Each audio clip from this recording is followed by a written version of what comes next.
আসসালামু আলাইকুম সবাইকে। কি অবস্থা সবার? আশা করি সবাই অনেক, অনেক ভালো আছো। আজকে ১ম রোজায় কেমন দিনটা গেছে সেই সকল ব্যাপারে ইনশাআল্লাহ কথা বলা যেত আসলে। বাট ইনশাআল্লাহ ইন্টারেক্টিভ তো আসলে ওরকমভাবে করা সম্ভব না। কারণ আমি অবশ্যই অনেক আগে রেকর্ড করতেছি। বাট ইনশাআল্লাহ যেহেতু তুমি এটা ১ম রোজার ভিতরে ক্লাসটা পাবা, দ্যাটস হোয়াই আমি সেটা নিয়ে অ্যাড্রেস করে দিতে পারছি আসলে। তো আমরা জানি আসলে ১ম রোজার ভিতরে আমরা অবশ্যই একটু ক্লান্ত, ক্লান্ত থাকবো। Hope so. থাকবো।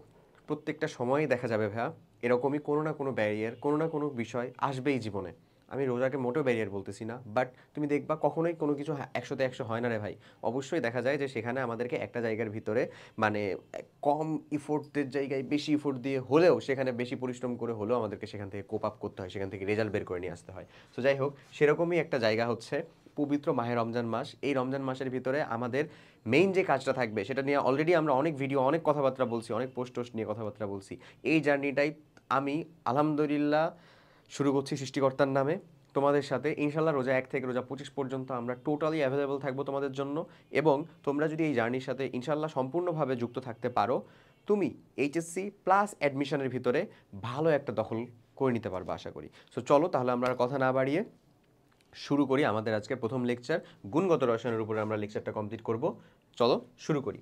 ফার্স্ট যে লেকচারটা আমাদের সেটা হচ্ছে গুণগত রসায়নের। এবং প্রত্যেকটা লেকচারের শুরুতেই দেখো ভাই, তুমি এরকম একটা কি পাবা আসলে, লেআউট পেয়ে যাবা। এরকম একটা লেআউটটা বলতে দেখো, এখানে দেখা যাচ্ছে টপিক, এইচএসসি এক্সাম ইম্পর্টেন্স আর ভার্সিটি এক্সাম ইম্পর্টেন্স। মানে আমার গুণগত রসায়ন অধ্যায়টার ভিতরে যে টপিকগুলো আছে সেগুলো এখানে দেওয়া আছে। ১ থেকে ১০টা টপিক আউট করা হয়েছে 10টাকে। তার ভিতরে ইম্পর্টেন্সের লিস্টটা যদি দেখো, তাহলে দেখো যে মূল কণিকা সমূহ আমার এইচএসসিতে এরকম গুরুত্বপূর্ণ না, বাট আমার ভার্সিটি অ্যাডমিশনের ঠিকই গুরুত্বপূর্ণ। তার মানে আমাদেরকে পড়তে হবে না? হবে না, অবভিয়াসলি হবে। আইসো সংকরিত জিনিসপত্র এসএসসিতে অতটা গুরুত্বপূর্ণ না, বাট ভার্সিটিতে ঠিকই গুরুত্বপূর্ণ। আবার পারমাণবিক মতবাদের পরমাণু মডেল এইচএসসিতে অনেক গুরুত্বপূর্ণ, কিন্তু এখানে ঠিকই কম গুরুত্বপূর্ণ কিছুটা হলো অ্যাডমিশন টাইমের জন্য। আচ্ছা, এখানে কিছু টপিক দেখি আমরা। এই ধরো আপেক্ষিক ভর, এটা অ্যাডমিশন এইচএসসি দুইটাতেই কম গুরুত্বপূর্ণ আসলে, এটা দেওয়া আছে, আমাদেরকে পড়তে হয় একটু। এখানে যদি আমরা আসি অরবিটাল কোয়ান্টাম সংখ্যা, দুই জায়গাতেই খুব গুরুত্বপূর্ণ। কোয়ান্টাম সংখ্যা তো ভেরি ভেরি ইম্পর্টেন্ট, পড়বো আমরা সব কিছু। ইলেকট্রন বিন্যাস ও নীতি 2 স্টার, ওখানে 3 স্টার, ভার্সিটির জন্য ঠিকই 3 স্টার। দেখো এখানে যা আমরা আজকে পড়তে চলেছি তা তোমার সিলেবাসটা কমপ্লিট হয়ে থাকলে, বা তুমি আমাদের সাথে সিলেবাস হিসেবে ফিডব্যাক বেসড যে প্রোগ্রামটা ছিল সেটার সাথে যদি যুক্ত থাকো, তাও অনেকাংশেই তোমার কমপ্লিট হয়ে আছে। আমি সেই একই জিনিস ওই ক্লাসের ভিতরে ওটা বলতাম যে তুমি যেহেতু থিওরিতে কলেজ টিচার হোক বা আদার্স অন্য যে কোনো কোথাও কোথাও না কোথাও বা নিজে যদি পড়ে থাকো, আমি তোমার এতটুকু মেক শিওর করতে পারবো যে তুমি ওই জিনিসটাকে নতুনভাবে শিখতেছো এবং আমি যেভাবে শিখাচ্ছি এটাকে তুমি পছন্দ করবা ইনশাল্লাহ। ঠিক আছে, পছন্দ করবা বলে তোমার কাছে এটা সহজ লাগবে এবং তুমি এটাকে আসলে অ্যাডপ্ট করার চেষ্টা করবা বা ইচ্ছা করবা। সো এই ঘটনাটাও এখানেও ঘটবে আশা করি। আচ্ছা, তারপরে দেখো বর্ণালী আর রিডবার্গের সমীকরণ দুই জায়গাতেই গুরুত্বপূর্ণ। তারপরে ইলেকট্রনীয় গতির যে বিভিন্ন রাশি, বেগ নির্ণয়, এগুলা হ্যান ত্যান, এরা দুই জায়গাতেই কম গুরুত্বপূর্ণ। বাট দ্রাব্যতা, এইচএসসি অ্যাডমিশন খুবই গুরুত্বপূর্ণ। এখানে চলে আসে আয়ন শনাক্তকরণ, আমাদের দুই জায়গাতেই খুবই খুবই গুরুত্বপূর্ণ। সো এইটা শুধু কেমিস্ট্রির একটা লেকচারের জন্য না, এটা তোমার ফিজিক্স, কেমিস্ট্রি, ম্যাথ, বায়োলজি 25টা যে লেকচার হবে প্রত্যেকটা চ্যাপ্টারের সামনে এরকম একটা লেআউট পেয়ে যাবা। এবং আমি বলতেছি তুমি এই লেআউটটাকে হচ্ছে একেবারে খুব ভালো মতন ফলো করার চেষ্টা করবা। তুমি এইচএসসির ভিতরেও দেখা যাবে যে একটা সাজেশন বুক পেয়ে যাচ্ছ, তুমি অ্যাডমিশনের জন্য একটা সাজেশন বুক পেয়ে যাচ্ছ। ঠিক আছে, কথা বুঝা গেছে না? সো আমরা এটার ইম্পর্টেন্সটা বুঝতে পারছি তাহলে ভাই। ঠিক আছে, চলো তাহলে আমরা এবার ফার্স্টে আমরা শুরু করি। ওকে, আমরা টপিক ওয়াইজ চলে আসবো পড়তে পড়তে। এবং আমরা এখানে যে কাজটা করছি, আমি পোস্টের মাধ্যমেও বলছিলাম, তোমাদেরকে ভিডিওতেও বলছিলাম যে আমরা এখানে 50-50 রুলস খেলছি। অর্থাৎ 50% ক্লাসের থাকবে হচ্ছে প্রশ্ন, 50টা প্রশ্ন এমন না, 50% থাকবে প্রশ্ন, বাকি 50% থাকবে হচ্ছে তোমাদের জন্য থিওরি। কারণ আমার তোমাকে অ্যাডমিশনের মানে অ্যাডমিশনের মতন আমি যদি তোমাকে কোশ্চেন ব্যাংক সলভ করানো শুরু করি, তুমি টোটালি অ্যাডমিশন ওরিয়েন্টেড হয়ে যাবা। বাট তোমাকে মাথায় রাখতে হবে এইচএসসি নামক যে ব্রিজ আছে বা যে বাধাটা আছে, সেটা পার করার আগ পর্যন্তই অ্যাডমিশন নিয়ে স্বপ্ন দেখে খুব বেশি লাভ নাই। হ্যাঁ, সেটা আমাদেরকে আমল নিতে হবে, বাট সেটার জন্য একেবারে টোটালি ধরো ফ্যান্টাসাইজড হয়ে যাওয়ার কোনো প্রয়োজন নাই। কারণ এইচএসসিতে ভালো ফলাফল না করতে পারলে আমার অ্যাডমিশনে অনেক লিমিটেশন চলে আসে, অনেক ড্রব্যাক চলে আসে, অনেক ল্যাকিংস চলে আসে। ক্লিয়ার? সো আমাদের ফার্স্ট প্রায়োরিটি কিন্তু অবশ্যই আমাদের প্রথম যেটা এইচএসসি সেইটাই, প্লাস যে জিনিসটা থাকবে অ্যাডমিশন ওরিয়েন্টেশনটা একটু আমরা নিয়ে আসার চেষ্টা করব। ঠিক আছে, ওকে। সো আশা করি আমার কথাগুলো বোঝা যাচ্ছে ভাই। চলো আমরা তাহলে শুরু করি। ফার্স্ট যে কোশ্চেনটা আমাদেরকে বলতেছে সেটা হচ্ছে পাই মেসন কোণার আধান কত? পাই মেসন কোণার আধান কত? বলতো আমাদের মূল কণিকাগুলো আসলে কয় ধরনের ছিল, কয়টা ছিল? পরমাণুর মূল কণিকা ছিল হচ্ছে 3টা, তাই না? মূল কণিকা 3 প্রকার। একটা ছিল হচ্ছে আমাদের স্থায়ী, অস্থায়ী, কম্পোজিট।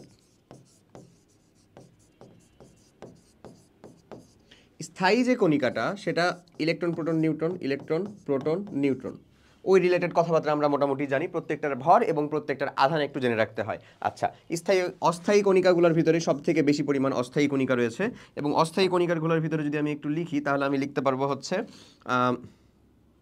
এই যে ধরো প্রথমে যেটা আছে meson, positron, pion, gluon, graviton, neutrino, antineutrino, neutrino, antineutrino. আচ্ছা, কম্পোজিট কণিকাগুলো আমাদের ভারী কণিকা বলা হয়, এদের অপর নাম ভাইয়া। এই ভারী কণিকাগুলো হচ্ছে দুইটা, তাই না বলো তো? এবং সেই ভারী কণিকা দুইটা কি কি? একটা হচ্ছে আমাদের ডিউটেরন কণিকা, ডিউটেরন কণিকাটা কই থেকে আসে জানো ভাইয়া? ডিউটেরন কণিকাটা হচ্ছে হাইড্রোজেনের যে একটা আইসোটোপ আছে না, প্রোটিয়াম, ডিউটেরিয়াম, ট্রিটিয়াম, ওই যে ডিউটেরিয়াম থেকে ডিউটেরন কণিকাটা আসছে, ডিউটেরন কণা। আর একটা হচ্ছে আমাদের আলফা কণা, আলফা কণা। সো আমরা আলটিমেটলি এত কিছু জানার কারণটা কি? আমি এই যে একে আইডেন্টিফাই করছিলাম, আমার এটাকেই চাইছে যে মেসনেরই একটা অংশ হচ্ছে পাইমেসনের চার্জ কীরকম হয়। সো আমাদের এইচএসসি পর্যন্ত এতটা বেশি আসলে দরকার হয় না, বুঝছো? সো আমরা দেখবো আসলে যে এই পাইমেসনের চার্জ কীরকম হয়, ঠিক আছে? সো আমি যদি এটাতে দেখি, আচ্ছা সরো এটা দেখে ফেলি, এখানে আগে দেখাই ফেলি। পাইমেসন যেটা দিয়ে গঠিত,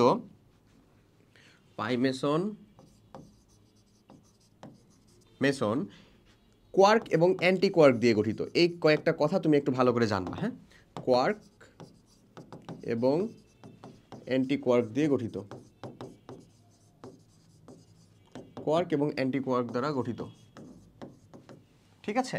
মেসনটা আমাদের কি কোয়ার্ক এবং অ্যান্টি কোয়ার্ক দ্বারা গঠিত। ওকে, এই মেসনের মানে কাহিনীটা কি আসলে? এই মেসনকে ধরা হয় আমার নিউক্লিয় বলের জন্য দায়ী কণিকা, নিউক্লিয় বলের জন্য দায়ী কণিকা। আচ্ছা, এগেন আমরা এখানে আরেকটা কথা লিখবো, সেটা হচ্ছে এটা চার্জটা কেমন হইতে পারে।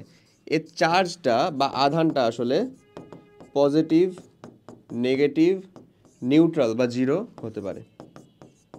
এই যে এত কিছু ইনফরমেশন যদি তুমি জেনে নাও, এটাকেই বলতেছি হচ্ছে আমরা প্রি এডমিশনের পড়াশোনার মতন, ঠিক আছে?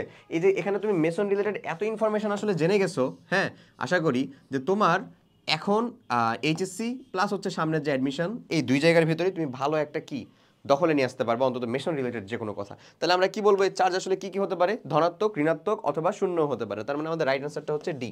ওকে, এই রকমই প্রত্যেকটা কোশ্চেনের সাথে রিলেটিভ যতটুকু থিওরি দরকার ততটুকু থিওরি আমরা দিয়ে দেওয়ার চেষ্টা করব। ওকে, শুধু এখানেই খালি শেষ করবো না, এখানে শেষ না করে আমরা এখানে আরেকটু কিছু কথাবার্তা বলে ফেলবো। সেটা হচ্ছে নিউক্লিয়ার বিক্রিয়ার জন্য আমাদের কিছু কণিকার বৈশিষ্ট্য পড়াই লাগবে। ফর নিউক্লিয়ার রিয়াকশন, একেবারে বাচ্চা একটা জিনিস, একেবারে ভালো করে শিখে নাও। ফর নিউক্লিয়ার রিয়াকশন বা নিউক্লিয়ার বিক্রিয়াগুলো খুব সহজ, লিটারেলি খুব সহজ। এদেরকে নিউক্লিয়ার বিক্রিয়ার জন্য আমাদেরকে পড়তে হয় কাদের কাদের জানো ভাইয়া? আলফা কোণা, ভর এবং পারমাণবিক সংখ্যা যুক্ত, তার সংকেত লাগবে আমার। প্রোটন কোণা, আলফা কোণা লাগবে আমাদের, প্রোটন লাগবে, আলফা লাগবে আমাদের, প্রোটন লাগবে, আলফা কোণা, প্রোটন কোণা, নিউট্রন আর বিটা কোণা। এই কয়েকটাকে দেখাচ্ছি যেহেতু একবারে দেখিয়ে দিই। আলফা কোণাটা কীরকম ভাইয়া? দ্বিধনাত্মক হিলিয়াম নিউক্লিয়াস 2+, এটা হচ্ছে 2, এটা হচ্ছে ভাইয়া 4। ভর সংখ্যা হচ্ছে 4 আর 2 হচ্ছে কি তার পারমাণবিক সংখ্যা। প্রোটন কোণাটা কি? হাইড্রোজেন যদি একটা ইলেকট্রনকে দান করে দেয় তাহলে সেটা হয় হচ্ছে প্রোটন কোণা। এই যে এরকম থাকবে হচ্ছে প্রোটন কোণা। নিউট্রন কোণাটা কি? এর কোনো পারমাণবিক সংখ্যা নাই, বাট পারমাণবিক ভর আছে হচ্ছে 1, খুবই খুবই গুরুত্বপূর্ণ। বিটা কোণাটা কি? এটাও এন দিয়ে প্রকাশ করা হয়, এর কোনো পারমাণবিক ভর নাই, বাট এর চার্জ আছে এবং সেটা কত? -1। পারমাণবিক সংখ্যাটা কত এর? -1। ওকে ওকে, এটা কেন পড়াচ্ছি জানো? এখান থেকে একটা ইন্টারেস্টিং ইনফরমেশন শেয়ার করবো তোমাদের সাথে। সেই ইন্টারেস্টিং ইনফরমেশনটা হচ্ছে যে বিটা কোণা রিলেটেড। হ্যাঁ, কেমন ইন্টারেস্টিংটা হচ্ছে এমন যে বিটারই একটা চাচাতো ভাই আছে যাকে আমরা পজিট্রন বলি নর্মালি। হ্যাঁ, তো দেখো এখন আমার নিউক্লিয়ার বিক্রিয়ার উদাহরণ যখন আসবে আমাদের স্লাইডের ভিতরে তখন তোমাকে আমি আরো ভালো মতন এটা দেখিয়ে দিব। নিউক্লিয়ার বিক্রিয়া খালি এদেরকে দরকার হয়। হ্যাঁ, তারপরে তুমি বাম দিক আর ডান দিকে ভর সংখ্যা এবং পারমাণবিক সংখ্যাটা মিলিয়ে দিবা, তাহলেই হয়েছে। টোটালে মিলতেই হবে, বাম দিকের পারমাণবিক সংখ্যা ভর সংখ্যা ইকুয়ালস টু ডান দিকের পারমাণবিক সংখ্যা ভর সংখ্যা। এবং মিলানোর জন্য তোমার যে এলিমেন্টগুলো তুমি ব্যবহার করতে পারো এটাই, কারণ মধ্যে কোনো না কোনো দিকে তো গ্যাপ থাকবে, ওই গ্যাপের ভিতরে তোমাকে কিছু ইনপুট করতে হবে। এই হচ্ছে কথা, বুঝা গেছে? ওকে, এখন চলে আসো যেটার কথা বলছিলাম, যে বিটা কোণার কথা কেন বললাম। সাপোজ কোথাও থেকে একটা বিটা কোণা বের হয়ে যাচ্ছে, একটা সাপোজ এখানে হচ্ছে আমাদের এক্স একটা এলিমেন্ট,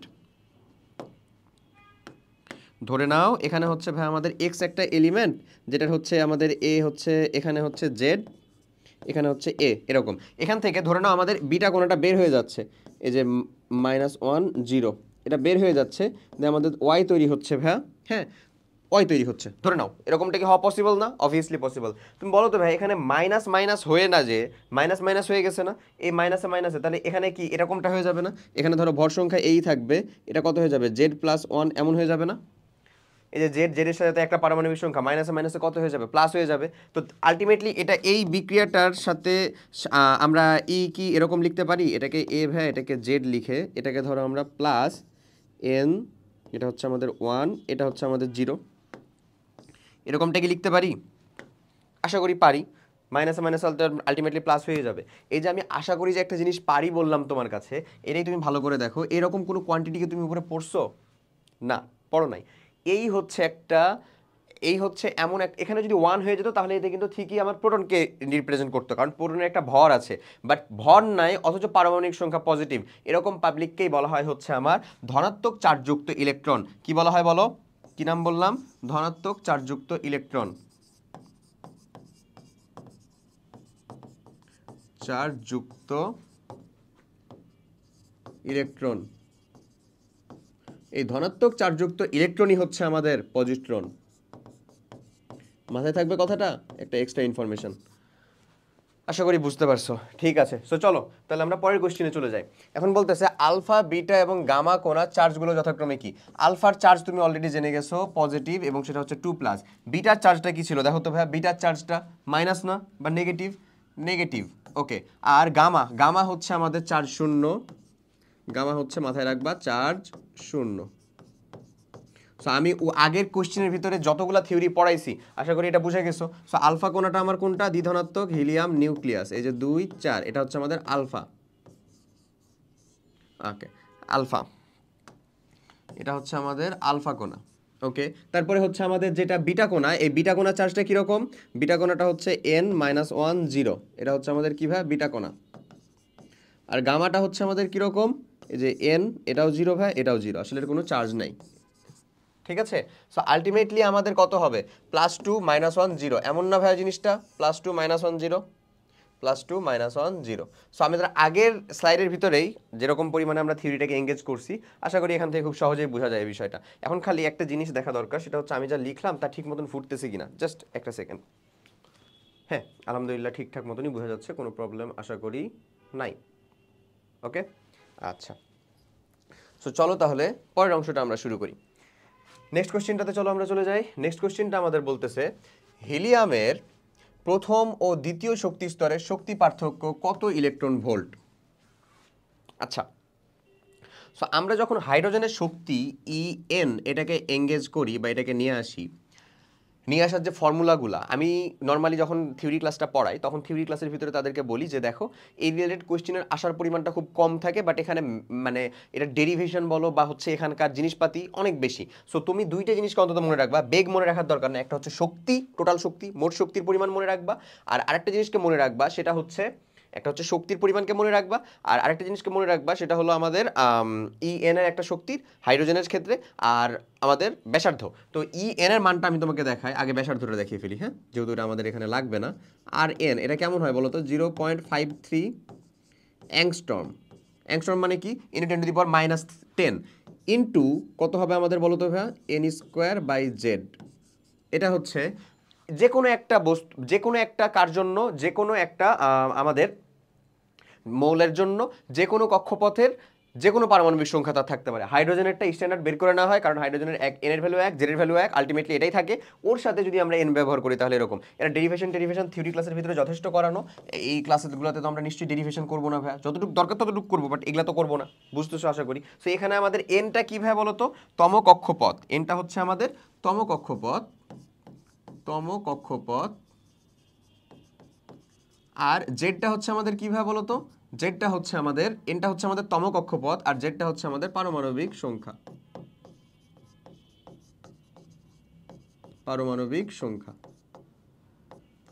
আচ্ছা, সো এই দুইটা জিনিসকে নিয়ে যদি আমি ফার্দার তোমাকে হচ্ছে একটু দেখাই, হ্যাঁ, তাহলে আমরা এখানে আরেকটা কি ই বা সূত্রের মানে শক্তির একটা ফর্মুলা দিতে পারবো।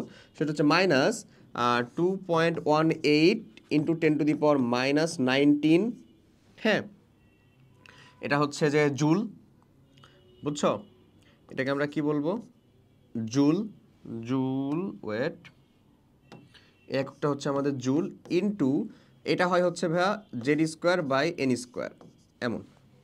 এখানে জেডটা উপরে এবং তার উপরে স্কোয়ার আছে, বাই নিচে এন স্কোয়ার, জেড আর এন এর ভ্যালু সেম। এখন এটার আরেকটা মান হয়, সেটা হচ্ছে -13.6 ইলেকট্রন ভোল্ট। মানে এটাকে 1.6 দ্বারা যদি ভাগ করে দাও তাহলে তুমি এটা পাবা, ঠিক আছে? 1.6 দ্বারা যদি ভাগ করে দাও তাহলে তুমি এই জিনিসটা পাবা, ওকে? তাহলে electron volt into same Z square by N square. আচ্ছা, তাহলে বলো তো আমরা আসলে এখানে কোন ফর্মুলাটা অ্যাপ্লাই করব? নিশ্চয়ই এই ফর্মুলাটা অ্যাপ্লাই করব, যেহেতু আমাদের ইলেকট্রন ভোল্ট দিয়ে চাইছে না ভাই, এই ফর্মুলাটা অ্যাপ্লাই করব। চলো তাহলে অ্যাপ্লাই করে ফেলি। এখানে বলছে হিলিয়ামের প্রথম এবং দ্বিতীয় শক্তি স্তরের শক্তি পার্থক্য। সো হিলিয়ামের যদি প্রথম শক্তি স্তরটা ধরি, প্রথম শক্তি স্তর, একটা জিনিস কিন্তু মাথায় রাখতে হবে, তোমাকে আমি সেরকম ভাবে এখন ট্রেন করবো যে তোমার কাছে ক্যালকুলেটর নাই। আমি জানি তুমি এইচএসসি তে ক্যালকুলেটর পাবা, বাট এটা কিন্তু ভার্সিটির কোশ্চেন, সো ডিউ এর কোশ্চেন, হ্যাঁ, সো ডিউ টাইপেরই কোশ্চেন, ওকে? সো এখানে ক্যালকুলেটর নাই, আমরা এটাই চিন্তা করবো। আমরা ক্যালকুলেটর ছাড়াই ক্যালকুলেশনটার প্রতি এখন থেকেই একটু হলে কি হবো, মানে চিন্তা করবো বা একটু হলো বায়াসড হবো ক্যালকুলেটর ছাড়া ক্যালকুলেশনের, ওকে? তাহলে আমরা এখানে বলতে পারি E1 ইজ ইকুয়ালস টু, আসলে যেহেতু এটা হচ্ছে আমাদের ওই যে -13.6 ধরে নাও, বাই হচ্ছে ইনটু কত হবে বলো তো, জেড স্কোয়ারের মানটা হচ্ছে কত, হিলিয়াম না, হিলিয়াম মানে 2, 2 এর উপরে স্কোয়ার পারমাণবিক সংখ্যা, বাই এন, এটা প্রথম শক্তি স্তর যেহেতু আমরা বলছি, তার মানে 1, ওকে? এগেইন যদি আমরা বলি হচ্ছে E2 দ্বিতীয় শক্তি স্তরের জন্য যাই যদি E2, তাহলে এটা হবে -13.6 ইনটু, এটা কত হবে রে আমাদের 2 স্কোয়ার, ঠিক থাকবে, বাই হচ্ছে 2 স্কোয়ার, এমন। সেই দুইটা থেকে আমরা বাদ দিই E2 মাইনাস E1, আমাদের E2 মাইনাস E1, এটা যদি আমরা বাদ দেই তাহলে আমরা ইজিলি বলতে পারি যে ধরো কতটুকু আমার কমন চলে আসে, আসলে পুরোটাই কমন চলে আসে। আমরা 13/6 দেখো -13.6, হ্যাঁ, এটা মাইনাস করলে তো এটা প্লাস হয়ে যায়, একটা তো প্লাস হয়ে যাবে, এটা তো প্লাস হয়ে যাবে, ওকে? 13.6, এটাকে আমরা বাদ দিলাম, হ্যাঁ, -13.6 এটা নিয়ে নিলাম এখান থেকে, ইনটু হচ্ছে আমরা 2 স্কোয়ারটাকেও কমন নিয়ে নিতে পারি না ভাই, 2 স্কোয়ারকে কমন নিয়ে নিলাম, তাহলে আমাদের থাকলো কি আসলে, এখানে থাকে হচ্ছে 1/4, আর এটা হচ্ছে মাইনাস হচ্ছে 1, এমন থাকে। দেখো তো এটা তাহলে ঠিকই হচ্ছে আমাদের, এটা 1/4, তাহলে এখানে একটা মাইনাস দিতে হবে রে, হ্যাঁ, মাইনাস দিয়ে দিলাম, আর এটা আমাদের মাইনাস ইন্টু করলে প্লাস হয়ে গেল, এটাই হয়ে গেছে, ওকে? সো এই যদি ক্যালকুলেশন হয়, চলো আমরা এই ক্যালকুলেশনটা করে ফেলি। এই ক্যালকুলেশনটা যদি কমপ্লিট করি, E2 মাইনাস ইয়ন করেছি, কমপ্লিট করব। এখন এখানে আমাদের কত থাকে ভাইয়া, 13.6 ইন্টু, এখানে থাকে দেখো তো 1/4 মাইনাস 1, মানে আলটিমেটলি এখানে কত, 3/4 থাকে না, 4 ইন্টু 3/4, মানে আলটিমেটলি এটাতে কেটে যায়, এটাও মাইনাস, তাহলে দুইটা মাইনাস আসলে প্লাস হয়ে গেল। তাহলে আলটিমেটলি আমি এখানে পেলাম হচ্ছে আমাদের এই দুইটা জিনিস, এই যে 13.6 ইন্টু হচ্ছে 3, ওকে? 13.6 ইন্টু হচ্ছে আমাদের 3। আচ্ছা, সো এই ক্যালকুলেশনটা যদি আমরা করি, 13.6 ইন্টু 3, 13.6 ইন্টু 3, এটাকে কি করবা বলো তো, 136 গুণ 3 করে দাও, তাইলেই হয়। 3 তেরো 39, প্লাস হচ্ছে এই যে 0.6কে যদি তুমি 3 দ্বারা গুণ করো 18 না, তার মানে হচ্ছে 1.8 আসলে, এক্স্যাক্টলি এরকম। অথবা তুমি এটা আরেকটা কাজ করতে পারো, সেটা তুমি এমন করতে পারো, 136 গুণ 3 বাই হচ্ছে 10। সো উপরের গুণটা তুমি কি করবে, একেবারে ম্যানুয়াল নিয়মে গুণটা করে ফেলবা, তারপরে হচ্ছে 10 দিয়ে ভাগ করে দিলা, তাও হলো। 10 দিয়ে ভাগ করলে 1 ঘর সামনে আগে চলে আসবে, এমন না? সেটা যদি গুণ করো তুমি, 3 6 18, 8 হাত থাকলো 1, 3 3 9, আর 1 হচ্ছে 10, মানে কি করতেছি, 3 6 18, আর হাতে থাকলো 1, 3 3 9, আর 1 10, হ্যাঁ থাকে 1, 3 1 3 আর 4, এমন 408 ভাগ হচ্ছে 10, হুইচ মিনস আসলে কত হয়ে যায়, এই যে 10 দিয়ে ভাগ করলে এটা কত হয়ে যাবে এখন 40.8 এমন। সো এখানে আমরা কত পাই 40.8 এমন। এটা কত ইলেকট্রন ভোল্ট। বোঝা যাচ্ছে এই ক্যালকুলেশনটা? তার মানে শেষ। এই ক্যালকুলেশনটা কোথায় আছে? সিতে। তার মানে আমাদের রাইট অ্যান্সার হচ্ছে সি। এই দেখো রাইট অ্যান্সার হচ্ছে আমাদের সি। থিওরিগুলো বুঝতে পারতেছো না? গুড। চলো এবার পরেরটাতে যাই।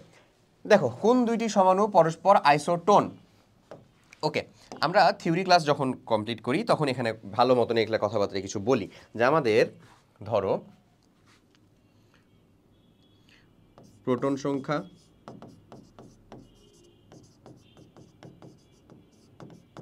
ওকে, প্রোটন সংখ্যা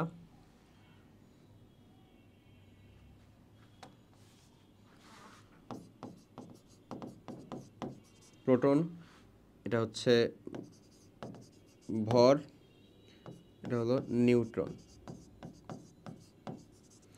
প্রোটন সংখ্যা আর ভর সংখ্যা জানা থাকলে আমরা নিউটন সংখ্যাটা বের করতে পারি, এমন না? নিউটন সংখ্যাটা কি ডিরেক্ট কোনো মৌলের গায়ের উপরে দেওয়া থাকে? না, বাট ভর সংখ্যা এবং প্রোটন সংখ্যা কিন্তু ডিরেক্ট গায়ের উপরে দেওয়া থাকে। সেজন্য আমরা এরা দুইজনকে একটু বক্স করে দিচ্ছি, কারণ এরা আমাদের দেয়া থাকে আসলে। ঠিক আছে, আচ্ছা এখন কে কে হয় আসলে? মেইনলি তিনটা হয়। একটা হচ্ছে আইসোটোপ,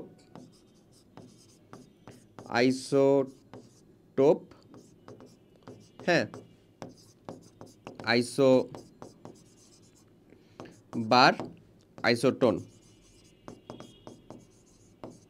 এই তিনটা হয় হচ্ছে আমাদের মেইনলি। তার ভিতরে আইসোটোপ যেটা, সেটার ভিতরে প্রোটন সংখ্যা সমান, আর বাকি দুইজন আসলে কি হবে বলো তো ভাই? বাকি দুইজন হয়ে যায় ভিন্ন। ভিন্ন যেটা সমান সেটাকে আমরা মানে রাইট দিচ্ছি। আইসোবারের ক্ষেত্রে ভর সংখ্যাটা সমান, বাকি দুইজন হয়ে যায় কি ভিন্ন। আইসোটোনের ক্ষেত্রে নিউটন সংখ্যাটা সমান, বাকি দুইজন কি হয়ে যায় ভাইয়া? ভিন্ন। ঠিক আছে, সো আইসোটোপটা বের করাটা আবার কাইন্ড অফ ইজি। কেন? কারণ আইসোটোপটা একই মৌলের একই পরমাণু, মানে একই মৌলের হবে, মানে একই মৌল হবে, মানে হাইড্রোজেন হাইড্রোজেন হাইড্রোজেনই হবে, কার্বন কার্বনই হবে। ঠিক আছে, আইসোটোপ ছাড়া অন্যান্য সবাই ভিন্ন ভিন্ন মৌলের ভিতরে হবে। যেমন আইসোবার, যাদের ভর সংখ্যা সমান। চলো তো এখান থেকে আইসোবার দেখি। দেখো তো এটার ভর সংখ্যা সমান না? 40 40। আর কোথাও ভর সংখ্যা সমান আছে? আছে, এই যে 14 14। তার মানে এটাও কি আইসোবার, এটা হচ্ছে আইসোবার, ভর সংখ্যা যেহেতু সমান। ওকে, এখানে আইসোটোপ আছে, এই যে দেখো তো এটা আইসোটোপ সমান না? এখানে লিখে রাখছে সিলিকন, বাট এটা 14 আর 16 দিয়ে রাখছে, সো এটা তো আইসোটোপ হবে না। এই যেটা দেখো, এটা কি আইসোটোপ না? এটা আইসোটোপ। বাট আমার তো দরকার আসলে কি? আমার তো দরকার হচ্ছে আসলে আইসোটোন। সো আইসোটোন মানে কি নিউটন সংখ্যা সমান। চলো আমরা এটার ক্যালকুলেশন করব। দেখো এখানেও আমরা পাই হচ্ছে ভাই 16, এখানেও পাই হচ্ছে আমরা কি আসলে 32। বলো তো এটা কি এস হবে? এস তো হবে না, এস দিয়ে কি হয়? এটা সালফার, তাই না? সো এটা এরকম হবে উদাহরণটা আসলে। হ্যাঁ, সিলিকন 14 ঠিক আছে, বাট সালফারের ক্ষেত্রে এমন হবে। সো রাইট অ্যান্সারটা কি হয়ে যাচ্ছে আমাদের? বি হয়ে যাচ্ছে। বি হয়ে যাচ্ছে না? এছাড়াও এক প্রজাতির পাবলিক চলে আসে মাঝে মধ্যে এক্সামের ভিতরে ভাইয়া, ওটা একটু মাথায় রেখো। সেটা হচ্ছে আমাদের আইসো ইলেকট্রনিক। আইসো ইলেকট্রনিক, ইলেকট্রন বা ইলেকট্রনিক। তার মানে এখানে কি এগুলা কিছুই না, ইলেকট্রন সংখ্যা সমান, তারাই হচ্ছে আইসো ইলেকট্রনিক। ওকে ওকে, ডান। সো আমাদের রাইট আনসারটা দেখে নেই। রাইট আনসার হচ্ছে ভাই বি। ওকে, এরপরটাতে আসো। নাইট্রেট অ্যানায়নে কয়টি ইলেকট্রন রয়েছে? নাইট্রেট অ্যানায়নে টোটাল ইলেকট্রন কত রয়েছে? আচ্ছা, নাইট্রেট আমরা যদি সংকেতটা লিখি, এখানে এই ধরনের দুইটা কোয়েশ্চেন হয়, বুঝছো? সো আমরা মেইনলি যে কাজটা করব সেটা হচ্ছে কোয়েশ্চেনটা পাওয়ার পরে অতি উৎসাহিত হব না। যদি আমাদেরকে বলে নাইট্রেট অ্যানায়নে কয়টি ইলেকট্রন রয়েছে, মানে এখানে টোটাল ইলেকট্রন কাউন্ট করতে হবে। যদি এমন বলতো নাইট্রেট অ্যানায়নের যোজ্যতা ইলেকট্রন কতটুকু বা ভ্যালেন্স ইলেকট্রন কয়টুকু, তার মানে শুধু তাদের সর্ববস্তু শক্তি স্তরে ইলেকট্রন কাউন্ট করতে হইতো, দুটো আলাদা জিনিস। তো আমরা যদি মোট ইলেকট্রন কাউন্ট করি, মোট ইলেকট্রন কত হবে বলো তো ভাই? মোট ইলেকট্রন আমরা কাউন্ট করি, নাইট্রোজেনের 7টা ইলেকট্রন 7টা প্রোটন, তার মানে 7 প্লাস একটা অক্সিজেনের কত ভাই? 8টা করে ইন্টু 3, 3 8 24। এখন একটা ইলেকট্রন মাইনাস মানে কি গ্রহণ করা না ত্যাগ করা? অবশ্যই গ্রহণ করা, তার মানে +1, মানে আসলে কত? 8 গুণিত 4 মানে হচ্ছে 32, 32টি। তার মানে আমাদের রাইট অ্যান্সার কত হবে এখানে? 32টি। এটাই কিন্তু শেষ। এখন যদি বলতো মোট যোজ্যতা ইলেকট্রন কতটি, যোজ্যতা ইলেকট্রন কতটি, যদি এমন বলতো মোট যোজ্যতা ইলেকট্রন কতটি। আচ্ছা, তাহলে এটা যদি আমরা দেখি মোট যোজ্যতা ইলেকট্রন কতটুকু, তাহলে এটা আমরা কিভাবে উত্তর করতে পারবো দেখবা? আচ্ছা, সো যোজ্যতা ইলেকট্রন বলতে নাইট্রোজেনের সর্ববস্তু শক্তি স্তরে ইলেকট্রন সংখ্যা কয়টা? প্রথম শক্তি স্তরে 2টা, তাহলে পরের শক্তি স্তরে কয়টা? 5টা, 5টা প্লাস অক্সিজেনের কয়টা? 6টা করে এক একটাতে, 3টা প্লাস 1, তার মানে আমাদের কত হচ্ছে? 4 6 24। সো দুইটা কিন্তু আলাদা জিনিস, হ্যাঁ, দুইটাকে আমরা শিখে রাখলাম যে আমরা কোশ্চেন পাওয়ার পরে এই দুইটা জিনিস কিন্তু ভালো করে লক্ষ্য করবো, আমার শুধু ইলেকট্রন চাইছে নাকি যোজ্যতা ইলেকট্রনটা চাইছে, যোজ্যতা ইলেকট্রন যুক্তও কিন্তু কোশ্চেন হয়। সো রাইট আনসারটা এখানে কত হবে? অবভিয়াসলি 32 হবে।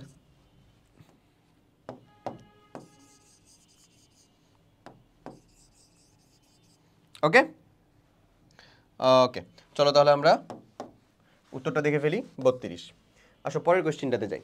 নিচের কোনটির ক্ষেত্রে বোর তত্ত্ব প্রযোজ্য নয়?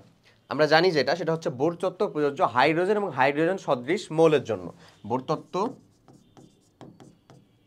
দেখছো? তো তুমি একটু এই যে এখন থেকে যদি এগুলা আসলে দেখে রাখো, তাহলে তুমি নিজেই বুঝতে পারবা যে আসলে অ্যাডমিশনে নিশ্চয়ই মানে আকাশ থেকে কোশ্চেন করে না বা উদ্ভট কোনো জায়গা থেকে কোশ্চেন করে না। এই যে এগুলো কিন্তু অ্যাডমিশনের প্রশ্ন, এগুলো একটা আমি তোমাকে হচ্ছে এখানে একটা স্লাইডের ভিতরে বোর্ড কোশ্চেন দেখাবো না, সবই হচ্ছে অ্যাডমিশনের কোশ্চেন। আমি শুধু তোমাকে ওই যে প্রথমে লেআউটটা দেখাই দিছি, ওই লেআউট থেকে কোনটার গুরুত্ব কতটুকু এবং এটার জন্য রিলেটিভ থিওরি, যে থিওরিটা আবার তোমার মানে এইচএসসিতে লাগবে, ওটা বুঝিয়ে দিব। সেখানে দেখো বোর তত্ত্ব, তাহলে চলে আসো আমরা যদি বলি যে বোর তত্ত্ব প্রযোজ্যতা, বোর তত্ত্বের প্রযোজ্যতা আসলে কি? বোর তত্ত্ব প্রযোজ্য হাইড্রোজেন এবং এর সদৃশ মৌলের জন্য। হাইড্রোজেন এবং এর সদৃশ মৌলের জন্য। সো হাইড্রোজেন মৌল মানে কি? এইচ, ঠিক আছে। হাইড্রোজেন সদৃশ মৌল মানে কি? হাইড্রোজেনের মতন অবস্থা থাকবে যার, যেমন হিলিয়াম হইলে তার হিলিয়ামটাকে অবভিয়াসলি এইচ প্লাস হইতে হবে, তাহলে সেখানে একটা ইলেকট্রন, এখানেও কয়টা ইলেকট্রন? একটা ইলেকট্রন। এখানে যদি আমি এমন করি লিথিয়াম, তাহলে কত হতে হবে? সেটা 2 প্লাস, তাহলে সেখানেও একটা ইলেকট্রন। তারপরে যদি আমরা এমন করি বেরিলিয়াম, তাহলে সেখানে কত হতে হবে বলো? 3 প্লাস, তাহলে সেখানেও কয়টা ইলেকট্রন? একটা ইলেকট্রন অবশিষ্ট আছে।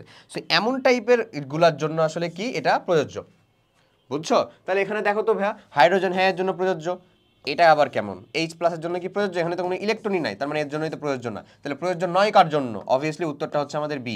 এই দেখো হিলিয়াম প্লাস এর জন্য প্রযোজ্য, লিথিয়াম 2 প্লাস এর জন্য প্রযোজ্য। আমাদের রাইট উত্তরটা কোনটা? Helium plus. দেখো তো আমাদের সঠিক উত্তরটা বোঝা গেছে কোনটা হচ্ছে তাহলে? Helium plus. বুঝতে পারতেছো না? তো ভাইয়া আশা করি দেখতেই পাচ্ছ, তো আমাদের সঠিক উত্তরটা এটা। চলো আমরা নেক্সট কোশ্চেনের দিকে চলে যাই। আচ্ছা, নেক্সট যে কোশ্চেনটা আছে এটা একটা ম্যাথমেটিক্যাল কোশ্চেন এবং যথেষ্ট গুরুত্বপূর্ণ। বলতেছে বোরের তত্ত্ব অনুসারে হাইড্রোজেনের দ্বিতীয় শক্তি স্তরের ব্যাসার্ধ এবং শক্তি হলো যথাক্রমে কত কত। খুবই ভালো কথা। সো আমরা দ্বিতীয় শক্তি স্তরের যেটা ব্যাসার্ধ সেটা পার্টটা আসলে জানি, সে পার্টটা আসলে জানি না। আমাদের দ্বিতীয় শক্তি স্তরের ব্যাসার্ধ ক্যালকুলেশনের জন্য যেটা আমাদের দরকার, যেহেতু এটা হাইড্রোজেনের বলছে না, তার মানে এখানে আমার জেড এর ভ্যালুটা কত হবে বলো তো? 1। আর এন এর ভ্যালুটা কত বলছে? দ্বিতীয় শক্তি স্তর দ্যাটস ওয়াই 2। তার মানে R2 ইজ ইকুয়ালস টু আসলে 0.53 ইন্টু আমাদের এন স্কোয়ার বাই জেড, মানে হচ্ছে 2 স্কোয়ার বাই হচ্ছে আমাদের জেড মানে 1 এমন। সো আমরা বলতে পারি 0.53 ইন্টু হচ্ছে আমাদের কত বলো তো? 4 এমন। 0.53 ইন্টু 4, এটা যদি ক্যালকুলেশন করো তুমি তাহলে আসলে কত করতে পারো? এটাই তো ক্যালকুলেশন করতে হবে। এটা কিন্তু অ্যাংস্টর্মে আসবে। কত আসবে ভাই? অ্যাংস্টর্মে আসবে। দেখো এই উত্তরগুলো প্রত্যেকটাই ফার্স্ট অফ অল এটাতে অ্যাংস্টর্মে দেওয়া, অ্যাংস্টর্মে দেওয়া, অ্যাংস্টর্ম এককেই দেওয়া। সো আমরা অ্যাংস্টর্ম এককেই রাখতে পারি। আচ্ছা, সো 0.53 কে যদি তুমি গুণ করো তাহলে কত আসবে বলো তো? তুমি এরকম করতে পারো 53 গুণিত 4 বাই হচ্ছে 100। সো 53 গুণিত 4 করাটা আমাদের জন্য খুব সহজ। 4 50 হচ্ছে 200, আর আমাদের 4 50 হচ্ছে 200, আর 3 4 হচ্ছে 12। সো 212 ভাগ হচ্ছে 200, তার মানে হচ্ছে 212 ভাগ হচ্ছে 100, হুইচ ইজ অ্যাকচুয়ালি 2.12। তাহলে আমরা এখানে কিন্তু বলতে পারি 2.12 অ্যাংস্ট্রম। তার মানে আমরা রাইট অ্যান্সারের ক্ষেত্রে এটাও বলতে পারি আবার রাইট অ্যান্সারের ক্ষেত্রে আমরা এইটাও বলতে পারি, দুইটাই বলতে পারি। সো দেখো তো আমরা কি একটা অ্যাংস্ট্রম উত্তর করেই কি উত্তরে চলে যেতে পারবো? উত্তরটা হচ্ছে না। এটাই হচ্ছে এই কোশ্চেনটা কিন্তু ডিউ এর, ইভেন এই ডিউ এর কোশ্চেনটা আমার বেলায় আসছিল। সো দেখো এখানে এটাও আছে, এইটাও আছে, দেখছো? তো 0.53 এখানে আমরা কিছুটা এলিমিনেট করতে পারবো, যে এটা তো আমার উত্তর হবে না, কারণ 0.53 যদি হইতো তাহলে তার সাথে 4 গুণ করা লাগতো, ওটা তো নাই এখানে, তার মানে এটা হবে না। বাট এটা তো হওয়ার মতন যোগ্যতা রাখে। 0.53 ইন্টু 4 এর যেটা গুণফল এটা দেওয়া আছে না এখানে, আবার এখানে দেখো 2 গুণিত 0.53, মানে এটা উত্তর হবে না। কত হবে আসলে? 4 গুণিত 0.53। বাট এই যে পরেরটা দেখো 4 গুণিত 0.53, তার মানে তো উত্তর হওয়ার যোগ্যতা কেও রাখে, এও রাখে, উত্তর হওয়ার যোগ্যতা আসলে এও রাখে। সো এবার তাহলে আমাদেরকে কোন ক্যালকুলেশনে চলে যেতে হবে? সিম্পল, আমাদের এবার শক্তি ক্যালকুলেশনে চলে যেতে হবে। শক্তি বলছে না, শক্তি। তাহলে দ্বিতীয় শক্তি স্তরের শক্তি, যেহেতু হাইড্রোজেনের ক্ষেত্রে এই ভ্যালুটা এরকম, তাহলে ই এর মানটা আমরা আসলে এখানে কিন্তু সবগুলো আর্ক পরমাণু দেওয়া আছে, তাহলে আর্ক পার পরমাণুতে দেওয়া আছে। সো আমরা ওই ক্যালকুলেশনে চলে যাব। আসলে আমরা জুল পার পরমাণুতে 2.18 জুল ছিল, আর আমরা জানি 1 জুল সমান হচ্ছে 10⁻⁷ আর্ক। ঠিক আছে, 10⁻⁷ আর্গ। হ্যাঁ, জুল হচ্ছে আমাদের বড় ইউনিট, আর আর্গ হচ্ছে ভাই আমাদের ছোট ইউনিট। আর্গ হচ্ছে সিজিএস ইউনিট আসলে। ঠিক আছে, চলো আমরা আগে দেখে ফেলি। EN ইজ ইকুয়ালস টু আমরা কত বলতে পারি তাহলে, 2.18 মাইনাস অবভিয়াসলি থাকবে ইন্টু আমরা Z square by N square, এরকমই বলবো না আমরা, কত বলবো, Z square by N square এমন ছিল। সে এন স্কোয়ার মানে কত, 1/4। এখন এটা হচ্ছে আমাদের জুলে। ঠিক আছে, সো ইন্টু 10⁻⁻19 কে বলবে, ইন্টু 10⁻⁻19, এটা হচ্ছে আমাদের জুলে। এখন জুল সমান আমি তো বললামই, 1 জুল সমান কত, 10⁻⁷ আর্গ, মানে এটার সাথে 10⁻⁷ গুণ করে দিলে আমার আর্গে চলে আসবে আর কি। ঠিক আছে, সো 10⁻⁷ গুণ করলে কিন্তু দেখো এরকম একটা নাম্বারের কাছাকাছি তুমি পাবা। এখন আগে এই যে 2.18কে চলো আমরা আগে ভেঙে ফেলি, এটাকে আগে ক্যালকুলেশন করে ফেলি 2.18কে দিয়ে। সো 2.18টা যেটাকে আমরা করতে পারি, এটাকে 218 নিয়ে নিই। হ্যাঁ, বাই হচ্ছে আমরা এটাকে কত বলবো, 100 নিলাম, যেহেতু 100 দ্বারা ভাগ করলে 218 হয়ে গেল, এটা হচ্ছে 4। সো এই ভাগটা আমরা প্রথমে কমপ্লিট করে ফেলবো, তাহলে এটা কিন্তু আমাদের একটা প্রিসাইজ ক্যালকুলেশন হয়ে যাবে। ঠিক আছে, সো আমরা যদি 4 দিয়ে 218কে ভাগ দিই ভাইয়া, কত হয় বলো তো, 4×5 = 20, কত থাকে রে, 1 8, তাহলে 4×4 = 16, 2, তাহলে একটা দশমিক নাও, তাহলে 0 পাবা তুমি, 4×5 = 20, 2, ব্যাস শেষ। সো তাহলে এই যদি ক্যালকুলেশন হয়, তাহলে আমরা পাই হচ্ছে 54.5 ভাগ হচ্ছে আমাদের 100, 54.5 ভাগ 100, 54.5 বাই হচ্ছে আমাদের 100 ইন্টু 10⁻⁻19 ইন্টু 10⁻⁷ আর্গ পার মলিকুল, এমন বলতে পারি নিশ্চয়ই। ক্লিয়ার? সো এই যে এই ক্যালকুলেশনটাকে কত বলতে পারি আমরা, 0.545 ইন্টু 10⁻, এই যে 19 আর 7কে যদি ক্যালকুলেশন করো কত হবে, 12 -12 আর্গ, এমন, ঠিক আছে না? আচ্ছা, সো যদি আমার ক্যালকুলেশন হয় -12.54 ইন্টু -12, আচ্ছা এটা হচ্ছে একটু 10⁻8 নট 7 রে, ভুল করলাম কেন, 10⁻8 যদি করে দিই তাহলেই হয়ে যায় এটা, তাহলে এটা হচ্ছে 10⁻8, তাহলে 10⁻8 আর 19-এ কত হয়, -11, এত আর্গ পার মলিকুল, এমন না জিনিসটা? তাহলে এটার সাথে রাইট অ্যান্সার বা রিলেভেন্ট উত্তর কোনটা দেখতেছো তুমি, বি এর এটা, দেখো তো, বুঝতে পারতেছো কি, বি এর এটা না? তাহলে আর্গ পার পরমাণু। সো আমরা এখানে এই জিনিসটাও লিখে ফেলবো, সেটা হচ্ছে 1 জুল ইজ ইকুয়ালস টু আসলে কত, 10⁻8 আর্গ, সরি অ্যাপোলোজাইজিং, আমাদের 10⁻8 আর্গ। ওকে, এই জিনিসটা ওকে ডান। তাহলে আমাদের রাইট অ্যান্সারটা তাহলে কোনটা হচ্ছে, এটা কি আর হচ্ছে, নিশ্চয়ই না, নিশ্চয়ই না। ঠিক আছে, আর 2.18 এর সাথে তো 2 গুণ না, কত আসলে বলো তো ভাইয়া, 2.18 এর সাথে 1/4 গুণ বা 4 দিয়ে ভাগ, এমন। সো এটা আমার এলিমিনেটেড হয়ে যাচ্ছে, রাইট অ্যান্সার হচ্ছে আমাদের বি।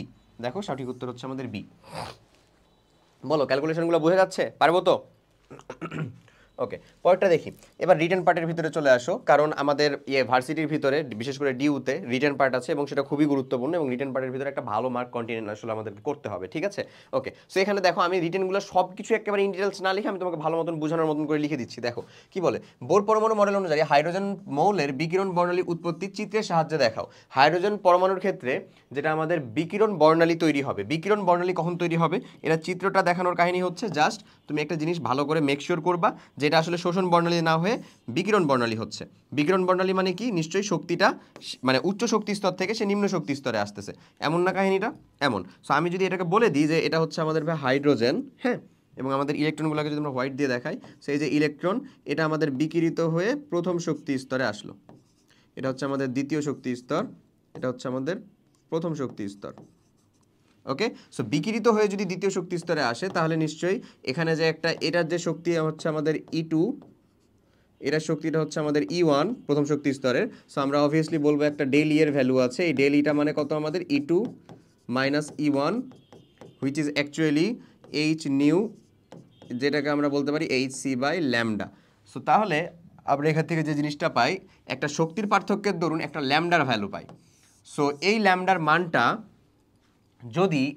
মানটা যদি আমাদের 380 থেকে 780 ন্যানোমিটারের ভিতরে হয়, তাহলে সেটা আমাদের দৃশ্যমান অঞ্চলের ভিজিবল। ইভেন এটা যদি নাও হয়, তাও সেটা একটা বর্ণালী সৃষ্টি করছে, এবং এখানে কি দেখো তো, এটা কি শক্তি বিকিরণ না, শক্তি বিকিরিত হয়ে বর্ণালী, বিকিরণ বর্ণালী। সো এই হচ্ছে আমাদের মেইনলি এটার একটা উত্তর। এটা হচ্ছে কি আমাদের কয়ের উত্তর, বোঝা গেছে? ওকে, সো যদি একই কোশ্চেনের জন্য আমরা যদি ক্ষয়ের ভিতরে যাই, হাইড্রোজেন পরমাণুর বিকিরণ বর্ণালীর 5টি বর্ণালী সারির নাম লিখতে হবে। লাইম্যান, বামার, পাস্টেন, ব্র্যাকেট, ফুন বা ফান্ড এবং হামফ্রিস। আমরা 6টাই বলে দিলাম ধরো, সো আমরা 5টা লিখে ফেলি। লাইম্যান, পারবো না বলো? ইজি। লাইম্যান, বামার, পাস্টেন, ব্র্যাকেট, ফুন্ড বা ফান্ড। অলরেডি 5টা হয়ে গেছে, আর একটা লাস্টেরটা কি আসলে বলো তো? হামফ্রিস। সো এই হচ্ছে আলটিমেট ঘটনা। এবার দেখো বোর মডেলের 2টি সীমাবদ্ধতা লিখো। বোর মডেলের 2টা যদি সীমাবদ্ধতা লিখি সেটা আমরা আসলে এখানে লিখতে পারি। বলো তো বোর মডেলের 2টা সীমাবদ্ধতা আমরা কি কি লিখবো? প্রথমত এক হচ্ছে যে তার অরবিটাল সমূহের বা কক্ষপথের ত্রিমাত্রিক বিন্যাস সম্পর্কে কোনো উল্লেখ নাই। কক্ষপথের ত্রিমাত্রিক বিন্যাস সম্পর্কে, কক্ষপথ উনি বলছেন, বাট ত্রিমাত্রিক বিন্যাস যে ইলেকট্রন আসলে কীরকমভাবে থাকবে, হ্যাঁ, তো ত্রিমাত্রিক বিন্যাস, মাত্রিক বিন্যাস, তোমরা বেশ কয়েকটাই জানো আসলে বিন্যাস সম্পর্কে উল্লেখ নাই। এবং এছাড়াও আমরা আর কি কি বলতে পারি ভাইয়া? ত্রিমাত্রিক বিন্যাস সম্পর্কে উল্লেখ নাই, এটা একটা জিনিস। সেকেন্ড একটা জিনিস যেটা তুমি বলতে পারবা সেটা হচ্ছে যে কক্ষপথের ত্রিমাত্রিক বিন্যাস সম্পর্কে উল্লেখ নাই, এটা একটা, 1 নম্বরে বললা। দ্বিতীয় নাম্বারটা হচ্ছে যে হাইজেনবার্গের অনিশ্চয়তা থিওরি অনুযায়ী আসলে কোনো একটা বস্তুর, গতিশীল বস্তুর একই সাথে ভর এবং অবস্থান উল্লেখ করা যায় না, বাট বোর এটা করে দেখাইছে আসলে। সো MVR সমান NH বাই টয়েস পাই, এটা যে করে দেখেছে না, NH by twice pi. So এটার মাধ্যমে কিন্তু তিনি যথেষ্ট সমালোচিত হয়েছে। কেন? কারণ এটা তো কোনো মানে উনি প্রুফ বা প্রমাণ দেখা যায়নি, বাট হাইজেনবার্গের থিওরিটা তো সত্য, আমরা জানি তার প্রমাণ অনুযায়ী। সো আলটিমেটলি ওটাও বলতে পারো তুমি। আবার বর্ণালী রেখার সূক্ষ্ম বিভাজন সম্পর্কে কোনো ধারণা তিনি দেন নেই। বর্ণালী রেখার মানে জিম্যান আর স্টার্ক প্রভাব যে ব্যাখ্যা করে, ওইটা বর্ণালী রেখার সূক্ষ্ম বিভাজন সম্পর্কে কোনো ধারণা নেই। সম্পর্কে এই যে এই কথাগুলো লিখে দিলেই হয়েছে, সম্পর্কে ধারণা নেই। এছাড়াও তার যে বর্ণালী রেখার ব্যাখ্যা করার থিওরিটা, এটা শুধুমাত্র হাইড্রোজেন এবং হাইড্রোজেন সদৃশ মৌলের জন্য প্রযোজ্য। অন্য কোনো মৌল বা একাধিক ইলেকট্রন যুক্ত সম্পর্কে কোনো মৌল সম্পর্কে, একাধিক ইলেকট্রন যুক্ত কোনো মৌল সম্পর্কে এটা ব্যাখ্যা দিতে পারে না। সো এগুলো হচ্ছে আমাদের সবগুলো ড্রব্যাক। ঘামতেছি কেন ভাই? একটু এসিটা চালু করে নিই, ওয়েট। ঠিক আছে, হ্যাঁ, এবার done. Okay, so room temperature 25 degree Celsius আমরা দিয়ে দিলাম। ওকে, এটা কিন্তু STP না, রুম টেম্পারেচার। ওকে, সো দেখো দুইটা আমরা লিখে ফেলেছি, দুইটাই লিখতে বলছিল কিন্তু, তাই আমরা আর ফার্দার না লিখি। চলো এবার পরের কোশ্চেনে যাই। সোডিয়াম পরমাণুর ভর কত? সোডিয়াম পরমাণুর ভর চাইছে। সো 1 মোল সোডিয়ামের ভর, বলো তো 1 মোল সোডিয়ামের ভর 23 গ্রাম। 23 গ্রাম না? অবভিয়াসলি। এবং 1 মোল সোডিয়াম মানে আসলে কতটি পরমাণু? 6.023 ইন্টু 10⁻23। এতটি পরমাণুর ভর আসলে কত? 23 গ্রাম। সো তাহলে একটা সোডিয়াম পরমাণুর ভর কত?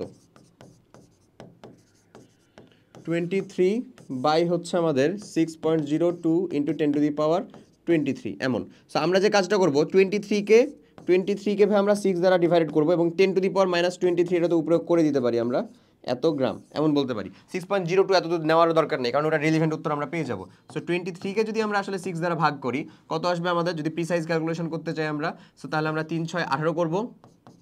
এখানে থাকবে হচ্ছে 5, একটা দশমিক নাও, তাহলে এটা দশমিক নিয়ে চলে আসলে এখানে পেয়ে যাবে একটা 0। তো 6 8 48 পাবা তুমি, তারপরে এখানে 2, এবার এখানে আবার একটা 0 নাও, তো আবার একটা 0 নিলে 18 পাবা, তাহলে আবার 2, এভাবে তাহলে চলতে থাকবে। তাহলে 3 6 18, এভাবে 3 3 3 3 চলতে থাকবে। তাহলে 3.63 থেকে একটু ছোট হবে তোমার ভ্যালুটা, কারণ এখানে 6.02 ছিল, শুধু 6 ছিল না, তাই না? সো আমরা এটাই তো বলতে পারি আপাতত যে হচ্ছে এটা কত, 3.63 ইন্টু 10⁻23 এত গ্রাম, বা এর কাছাকাছি যে উত্তরটা আছে সেটা দেখো তো, এটা হচ্ছে 3.82। তারপরে রাইট অ্যান্সারটা হচ্ছে আমাদের কত? এই যে 3.82 এত গ্রাম। সো দেখো আমাদের রাইট অ্যান্সারটা হচ্ছে এক্স্যাক্টলি এইটাই। বুঝা গেছে জিনিসটা? পারবো না?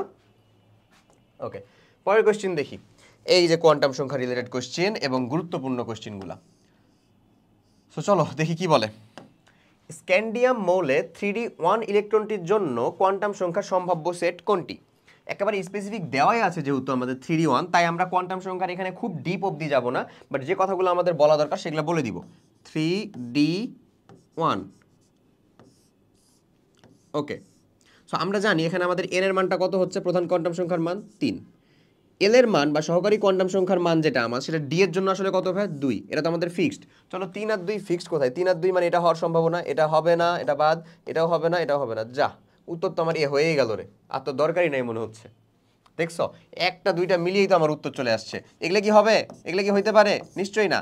কি দিয়ে বাদ দিতেছিলাম, এই যে এল এর মান, ডি এর জন্য আমার এল এর মান কত রে 2 হবে না, ফিক্সড 2। আচ্ছা এল এর মান যদি 2 হয়ে যায় তাহলে আমার এম এর মানটা কত হতে পারে বলো তো ভাই, -2, -1, 0, 1, 2, যে কোনো একটা হতে পারে। আর এস এর মান তো অ্যাজ অলওয়েজ ফিক্সড, আইদার +½ হবে অথবা -½ হবে। এই সো আমার আলটিমেট এখান থেকে ক্যালকুলেশনের কাহিনী কি, এতটুকুই। বুঝছে জিনিসটা, ক্লিয়ার? এই তাহলে আমাদের রাইট অ্যান্সার হচ্ছে ভাই এ, রাইট অ্যান্সার হচ্ছে এ। ওকে, চলো পরের কোশ্চেনটাতে যাই। নেক্সট কোশ্চেনটা বলতেছে কোন অরবিটালটি অসম্ভব, কোন অরবিটালটা অসম্ভব। তো আমরা জানি যে আসলে এন এর মানটা হয় হচ্ছে আমাদের জি 1 থেকে শুরু হবে, 1 2 3 এরকম ভাবে যাবে। এল এর মানটা আমাদের কত হয় বলো তো, n-1 অবধি হয়,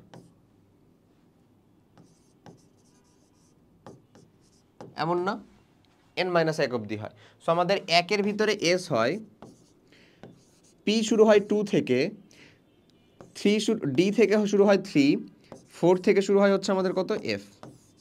এটা হচ্ছে এদের সবগুলার মিনিমাম ভ্যালু, সবগুলার কি ভ্যালু, মিনিমাম স্টার্টিং ভ্যালু। তুমি মিলাই নাও, এস এর জন্য পি এর মানটা মানে এস এর, এই যে এন এর মান কত 1, তাহলে এস এর মানটা কত হবে, অবশ্যই 1 - 0 মানে কত 0। এখানে 2 2 মানে তাহলে পি এর জন্য মানটা কত 1, n-1। এল 3 3 - 1, ডি এর মান জন্য 2, এল এর মান, এফ এর ক্ষেত্রে 3, মিলায় নাও মিলে যাবে। সো তাহলে 2p yes it's possible, 3d possible, 4f possible, but 3f is not possible. So আমাদের রাইট অ্যান্সারটা হচ্ছে ডি, রাইট অ্যান্সার হলো ডি। ওকে, আউটবাউন্ড নীতি অনুসারে নিচের কোন শক্তিক্রমটি সঠিক, কোন শক্তিক্রমটা হচ্ছে সঠিক। শক্তিক্রমের ক্ষেত্রে আমরা সঠিক বলতে নিম্ন স্তর, নিম্ন শক্তির স্তর কোনটা, নিম্ন স্তর হলো যার n+l এর মান কম। নিম্ন শক্তি স্তর কি, যার n+l এর মান কম। আর n+l যাদের সমান, n+l সমান হলে যার n কম। এই দুইটাই হচ্ছে আমাদের সেই শক্তির ক্রম নির্ণয়ের জন্য আমাদের আদর্শ দুইটা ফর্মুলা।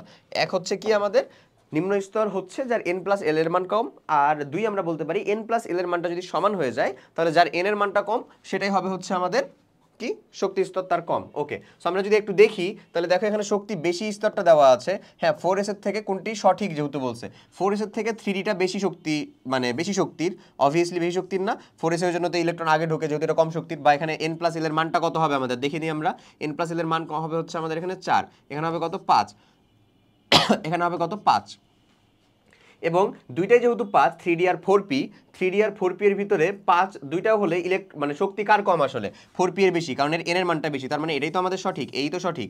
দেখি এটা কি সঠিক না, এই যে এই দুইটাতেই ভুল আছে। দেখি 4d আর 5s এর ভিতরে যদি আমরা দেখি 5s আর 5p, 4d আর 5s এর ভিতরে আসলে এর তো মান হচ্ছে 6, বাট এর তো হচ্ছে কত, এই দুইটাতে ভুল 5। এই 5s আর 5p আর 5d এর ভিতরে দেখি 5p আর 4d এর ভিতরে এটা ভুল দেওয়া আছে। তার মানে রাইট অ্যান্সার হচ্ছে আমাদের এ, সঠিক উত্তর হচ্ছে এ। ওকে, পরেরটা দেখি, অরবিটালের আকার কোন কোয়ান্টাম সংখ্যার সাথে জড়িত। আকার, অরবিটালের আকার, আকারটা হচ্ছে আমাদের প্রধান কোয়ান্টাম সংখ্যা। আকারটা আমাদের সরি মানে আকার যেটা অরবিটালের,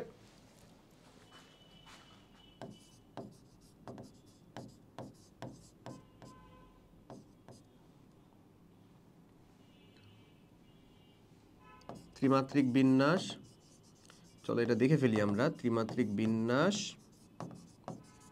এবং হচ্ছে ঘূর্ণন। হ্যাঁ, এটা হচ্ছে আকৃতি, আকার। আসলে আকার দিয়ে তো না, এই আকার আর আকৃতিটাকে ভাইয়া এক সময় একই জায়গার ভিতরে দেখানো হয়। আকার, আমি তোমাকে দুইটাই উত্তর বলে রাখতেছি, হ্যাঁ ওই জন্যই আমরা বলতেছিলাম। আর এটা হচ্ছে সাইজ আসলে, বুঝছো? তো সাইজ দিয়ে যেটা দেখা হয় সেটা হচ্ছে প্রথম কোয়ান্টাম সংখ্যা n, আকার আকৃতি যেটা দেখা হয় সেটা হচ্ছে l, ত্রিমাত্রিক বিন্যাস দিয়ে যেটা দেখা হয় সেটা হচ্ছে m, আর ঘূর্ণন যেটা দিয়ে দেখা হয় সেটা হচ্ছে আমার স্পিন সংখ্যা s। সো আলটিমেটলি এটা হচ্ছে সহকারী কোয়ান্টাম সংখ্যা বা l, এটাই সত্য আসলে, কারণ n দিয়ে আসলে আকার আকৃতিটা বোঝায় না, n দিয়ে আসলে কি বোঝায় জানো? সাইজ। যেমন আমি যদি বলি 1s, তাহলে 1sটা যদি আমাদের এরকম হয় রে ভাইয়া, তাহলে আমাদের 2s হবে হচ্ছে অবভিয়াসলি এর থেকে বড়, 3s হবে হচ্ছে এর থেকেও বড়। সো এটা হচ্ছে আমাদের যদি 1s হয়, এটা হবে হচ্ছে 2s, এটা হবে হচ্ছে 3s। বলো তো তিনটারই তো আমাদের n এর মান আলাদা আলাদা, তো n এর মান দিয়ে কি তাদের আকারটা পরিবর্তন হচ্ছে? মানে এই যে আকারের আকৃতিটা কি পরিবর্তন হচ্ছে? তিনটাই তো গোলাকারই আছে, আছে না? সাইজটা পরিবর্তন হচ্ছে, সাইজটা পরিবর্তন হয়ে যাচ্ছে। তো সেই অনুযায়ী সর্বাত্মক সঠিক উত্তর অবশ্যই আকারের জন্য আসা উচিত হচ্ছে প্রধান কোয়ান্টাম সংখ্যা। বাট দেখা গেছে যে মানে হাজারি স্যারের বইসহ এটা উল্লেখ করা থাকে যে আমাকে এটা সহকারী কোয়ান্টাম সংখ্যায় দিয়ে রাখতে হবে। ঠিক আছে, ওটা দিয়ে খালি সাইজ বোঝাচ্ছে, দেখো এন পরিবর্তন হচ্ছে, সাইজ পরিবর্তন হচ্ছে। ঠিক আছে, এমন। ওকে, সো আমাদের এটা সহকারী। ওকে, এরপরে দেখো কোন অরবিটালের ইলেকট্রনের ঘনত্ব সর্বাধিক? ইলেকট্রনের ঘনত্ব সর্বাধিক হবে কোথায়? যার আকারটা সব থেকে ছোট। চিন্তা করো তো, যদি আমরা চিন্তা করি 1s2, 2s2, 2p6, 3s2, 3p6, এরকমভাবেই তো আমাদের চলতে থাকে, তাই না? 3p6, 4s2, 3d10, 4s2, 3d10, অনেক দূর পর্যন্তই লিখলাম মনে করো। সো দেখো এখানে সব থেকে আকার ছোট কোনটা আমার? এটা না, 1s2। তার মানে সব থেকে আকার যদি যেখানে ছোট হবে সেটারই নিশ্চয়ই ঘনত্বটা বেশি হবে, কারণ ঘনত্ব ইজ ইকুয়ালস টু কি? অবভিয়াসলি হচ্ছে ইলেকট্রন সংখ্যা বাই কি তার সাইজ, ইলেকট্রন সংখ্যা বাই তার সাইজ। সো এখানে যদি আমরা লক্ষ্য করি তাহলে এর ভিতরে সব থেকে ছোট কোনটা? 1s। রাইট আনসার আমার কোনটা হবে? 1s। রাইট আনসার হচ্ছে 1s। দেখতেছো? ওকে, পরেরটা দেখি আসো। টেক্সট কোয়ান্টাম বলতেছে চৌম্বকীয় কোয়ান্টাম সংখ্যা কি নির্দেশ করে? অলরেডি বলে দিছি কি নির্দেশ করে। অরবিটালের ত্রিমাত্রিক বিন্যাস বা অরবিটালের ত্রিমাত্রিক দিক। দিক মানেই তো হচ্ছে সেই বিন্যাসটা, তাই না? দিক মানে কি আমার সেই বিন্যাসটা। তার মানে রাইট অ্যান্সারটা কোনটা? অরবিটালের ত্রিমাত্রিক দিক বা ত্রিমাত্রিক বিন্যাস, এটা নিয়ে অলরেডি আমরা বলে ফেলছি। ওকে, হুন্ডের নীতি অনুযায়ী কোন নিয়মের ইলেকট্রন বিন্যাসটা হচ্ছে সঠিক আছে? দেখো এখানে যদি ভালো করে লক্ষ্য করো তাহলে দেখতে পাবা 1s2, 2s2, 2p2, বাট এখানে জেড এর ভ্যালুটা 0 নিশ্চয়ই না, একটা একটা করে নিশ্চয়ই ইলেকট্রন যাবে, তার মানে নিশ্চয়ই এটা ভুল। আচ্ছা, তারপর 1s2, 2s2, 2px এ নাই, 2py, 2pz এ আবার দুইটা, তার মানে এটাও ভুল নিশ্চয়ই। আচ্ছা, 1s2, 2s2, 2px1, 2py2, 2pz এর ভিতরে এটাও নাই। এখানে দুইটা কেন আগে যাবে? আগে অবশ্যই সর্বাধিক অযুগ্ম ইলেকট্রন যাবে, এটাই তো হুন্ডের নিয়ম ছিল। তার মানে একমাত্র সঠিক উত্তর হচ্ছে ডি। এবং এটা আসলে কার ইলেকট্রন বিন্যাস বোঝাচ্ছে? নাইট্রোজেনের। সঠিক উত্তর হচ্ছে ভাইয়া ডি। আসো, নিচের কোন মৌলের পরমাণুতে একইমুখী স্পিনের সর্বাধিক বিজোড় ইলেকট্রন বিদ্যমান? একইমুখী স্পিনের সর্বাধিক বিজোড় ইলেকট্রন বিদ্যমান, এই যে মাত্রই দেখলাম না, দেখো তো এখানে যারা আছে সবাই কিন্তু দ্বিতীয় শক্তি স্তর পর্যন্তই, দ্বিতীয় শক্তি স্তর পর্যন্ত, নাইট্রোজেন, অক্সিজেন, ফ্লোরিন, কার্বন। তো এখানে দেখো নাইট্রোজেনকেই আমরা দেখছিলাম না ভাইয়া, এই যে নাইট্রোজেনকেই দেখছিলাম না সর্বাধিক একমুখী। কেমনে একমুখী? নাইট্রোজেনের ইলেকট্রন বিন্যাসটা যদি আমি করি 7, 1s2, 2s2, 2p3। সো আমরা যদি 2p3টাকে একটু দেখি ভাইয়া কি পাই আসলে, এমন এমন এখানে ইলেকট্রন তিনটাকে যদি আমরা লক্ষ্য করি দেখতে পাবো হচ্ছে 1, 2, 3। তাহলে এটা দেখো সর্বাধিক বিজোড়, কারণ 2pতে তো তিনটার বেশি তো আর থাকতে পারে না, এবং একমুখী একই দিকে স্পিন যুক্ত, একই দিকে স্পিনের সর্বাধিক সংখ্যক বিজোড় না, কোনটা হবে তাহলে আমাদের? নাইট্রোজেন। নাইট্রোজেন। ওকে, কোন পরমাণুগুলো সর্ববহিষ্ঠ শক্তি স্তরে একই সংখ্যক ইলেকট্রন বিদ্যমান? একই সর্ববহিষ্ঠ শক্তি স্তরে কিন্তু একই সংখ্যক ইলেকট্রন বিদ্যমান। এই দেখো লিথিয়াম এবং কপার, এটাই সঠিক উত্তর চলে আসবে। হিলিয়াম এবং কার্বন, চলো এটা কেন না দেখি। হিলিয়ামের ইলেকট্রন বিন্যাস যদি তুমি করি, আমি পরে উত্তরটাতে যাচ্ছি, আগে হিলিয়ামেরটা দেখো। আচ্ছা দেখে নাও একে একে করি। তো লিথিয়ামের যদি দেখি তাহলে 1s2, 2s2, 2p, sorry 1s2, 2s1, 1s2, 2s1, এটা হচ্ছে লিথিয়ামেরটা। যদি কপারেরটা করি তাহলে পাবো হচ্ছে 1s2, 2s2, 2p6, 3s2, 3p6, 4s1, 3d10 একবারে করলাম, ঠিক আছে, আউটগোয়িং নীতি বাদ দিয়ে। সর্বোচ্চ শক্তি স্তর এখানে কোনটা? এটা। এখানে কোনটা? এটা। ওকে, হিলিয়ামেরটা যদি করি আমরা 1s2, 2s2। কার্বনের যদি করি 1s2, 2s2, 2p2। তো এখানে দেখো তো ভাইরার কি সর্ববহিষ্ঠ শক্তি স্তর আসলে কি? এটা না, তার মানে এখানে কয়টা আছে আসলে? 4টা আছে। এখানে কয়টা আছে? 2টা আছে। আলাদা না? অবভিয়াসলি আলাদা। কার্বন আর ম্যাগনেসিয়ামে যদি করি, ম্যাগনেসিয়ামেও আমরা হিলিয়াম যেহেতু মানে এই ম্যাগনেসিয়ামটা যদি আমরা করতাম তাহলে কত পাবো? 1s2, 2s2, 2p6 3s2। দেখো এটা সর্বোচ্চ 2টা, বাট কার্বনে কয়টা আছে? 4টা আছে। তার মানে তার সাথেও কি মিলবে? মিলবে না। অক্সিজেন আর নাইট্রোজেনের যদি করি, নাইট্রোজেনের তো দেখলাই আমরা যে 1s2 2s2 2p3, এটা নাইট্রোজেন। 1s2 2s2 2p4, এটা হচ্ছে অক্সিজেন। মিলতেছে? এটাও তো সর্বোচ্চ শক্তি স্তর না, এই যে এটা আর এটা মিলতেছে না। তার মানে একমাত্র মিলতেছে কোথায়? এই যে কপারে এবং লিথিয়ামে। রাইট না স্যার? লিথিয়াম এবং কপার। হুন্ডের নিয়মটা আমরা লিখবো, নিয়ম প্রয়োগ করে নাইট্রোজেন সালফার ফেরামের ইলেকট্রন বিন্যাসগুলো দেখাবো। হুন্ডের নিয়মটা আসলে কি ছিল? হুন্ডের নিয়মটা ছিল এইটাই যে হুন্ডের নিয়ম যেটা ছিল সেটা কি ছিল ভাই বলো তো?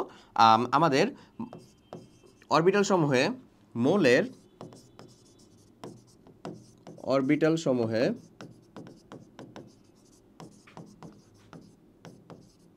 ইলেকট্রন এমনভাবে প্রবেশ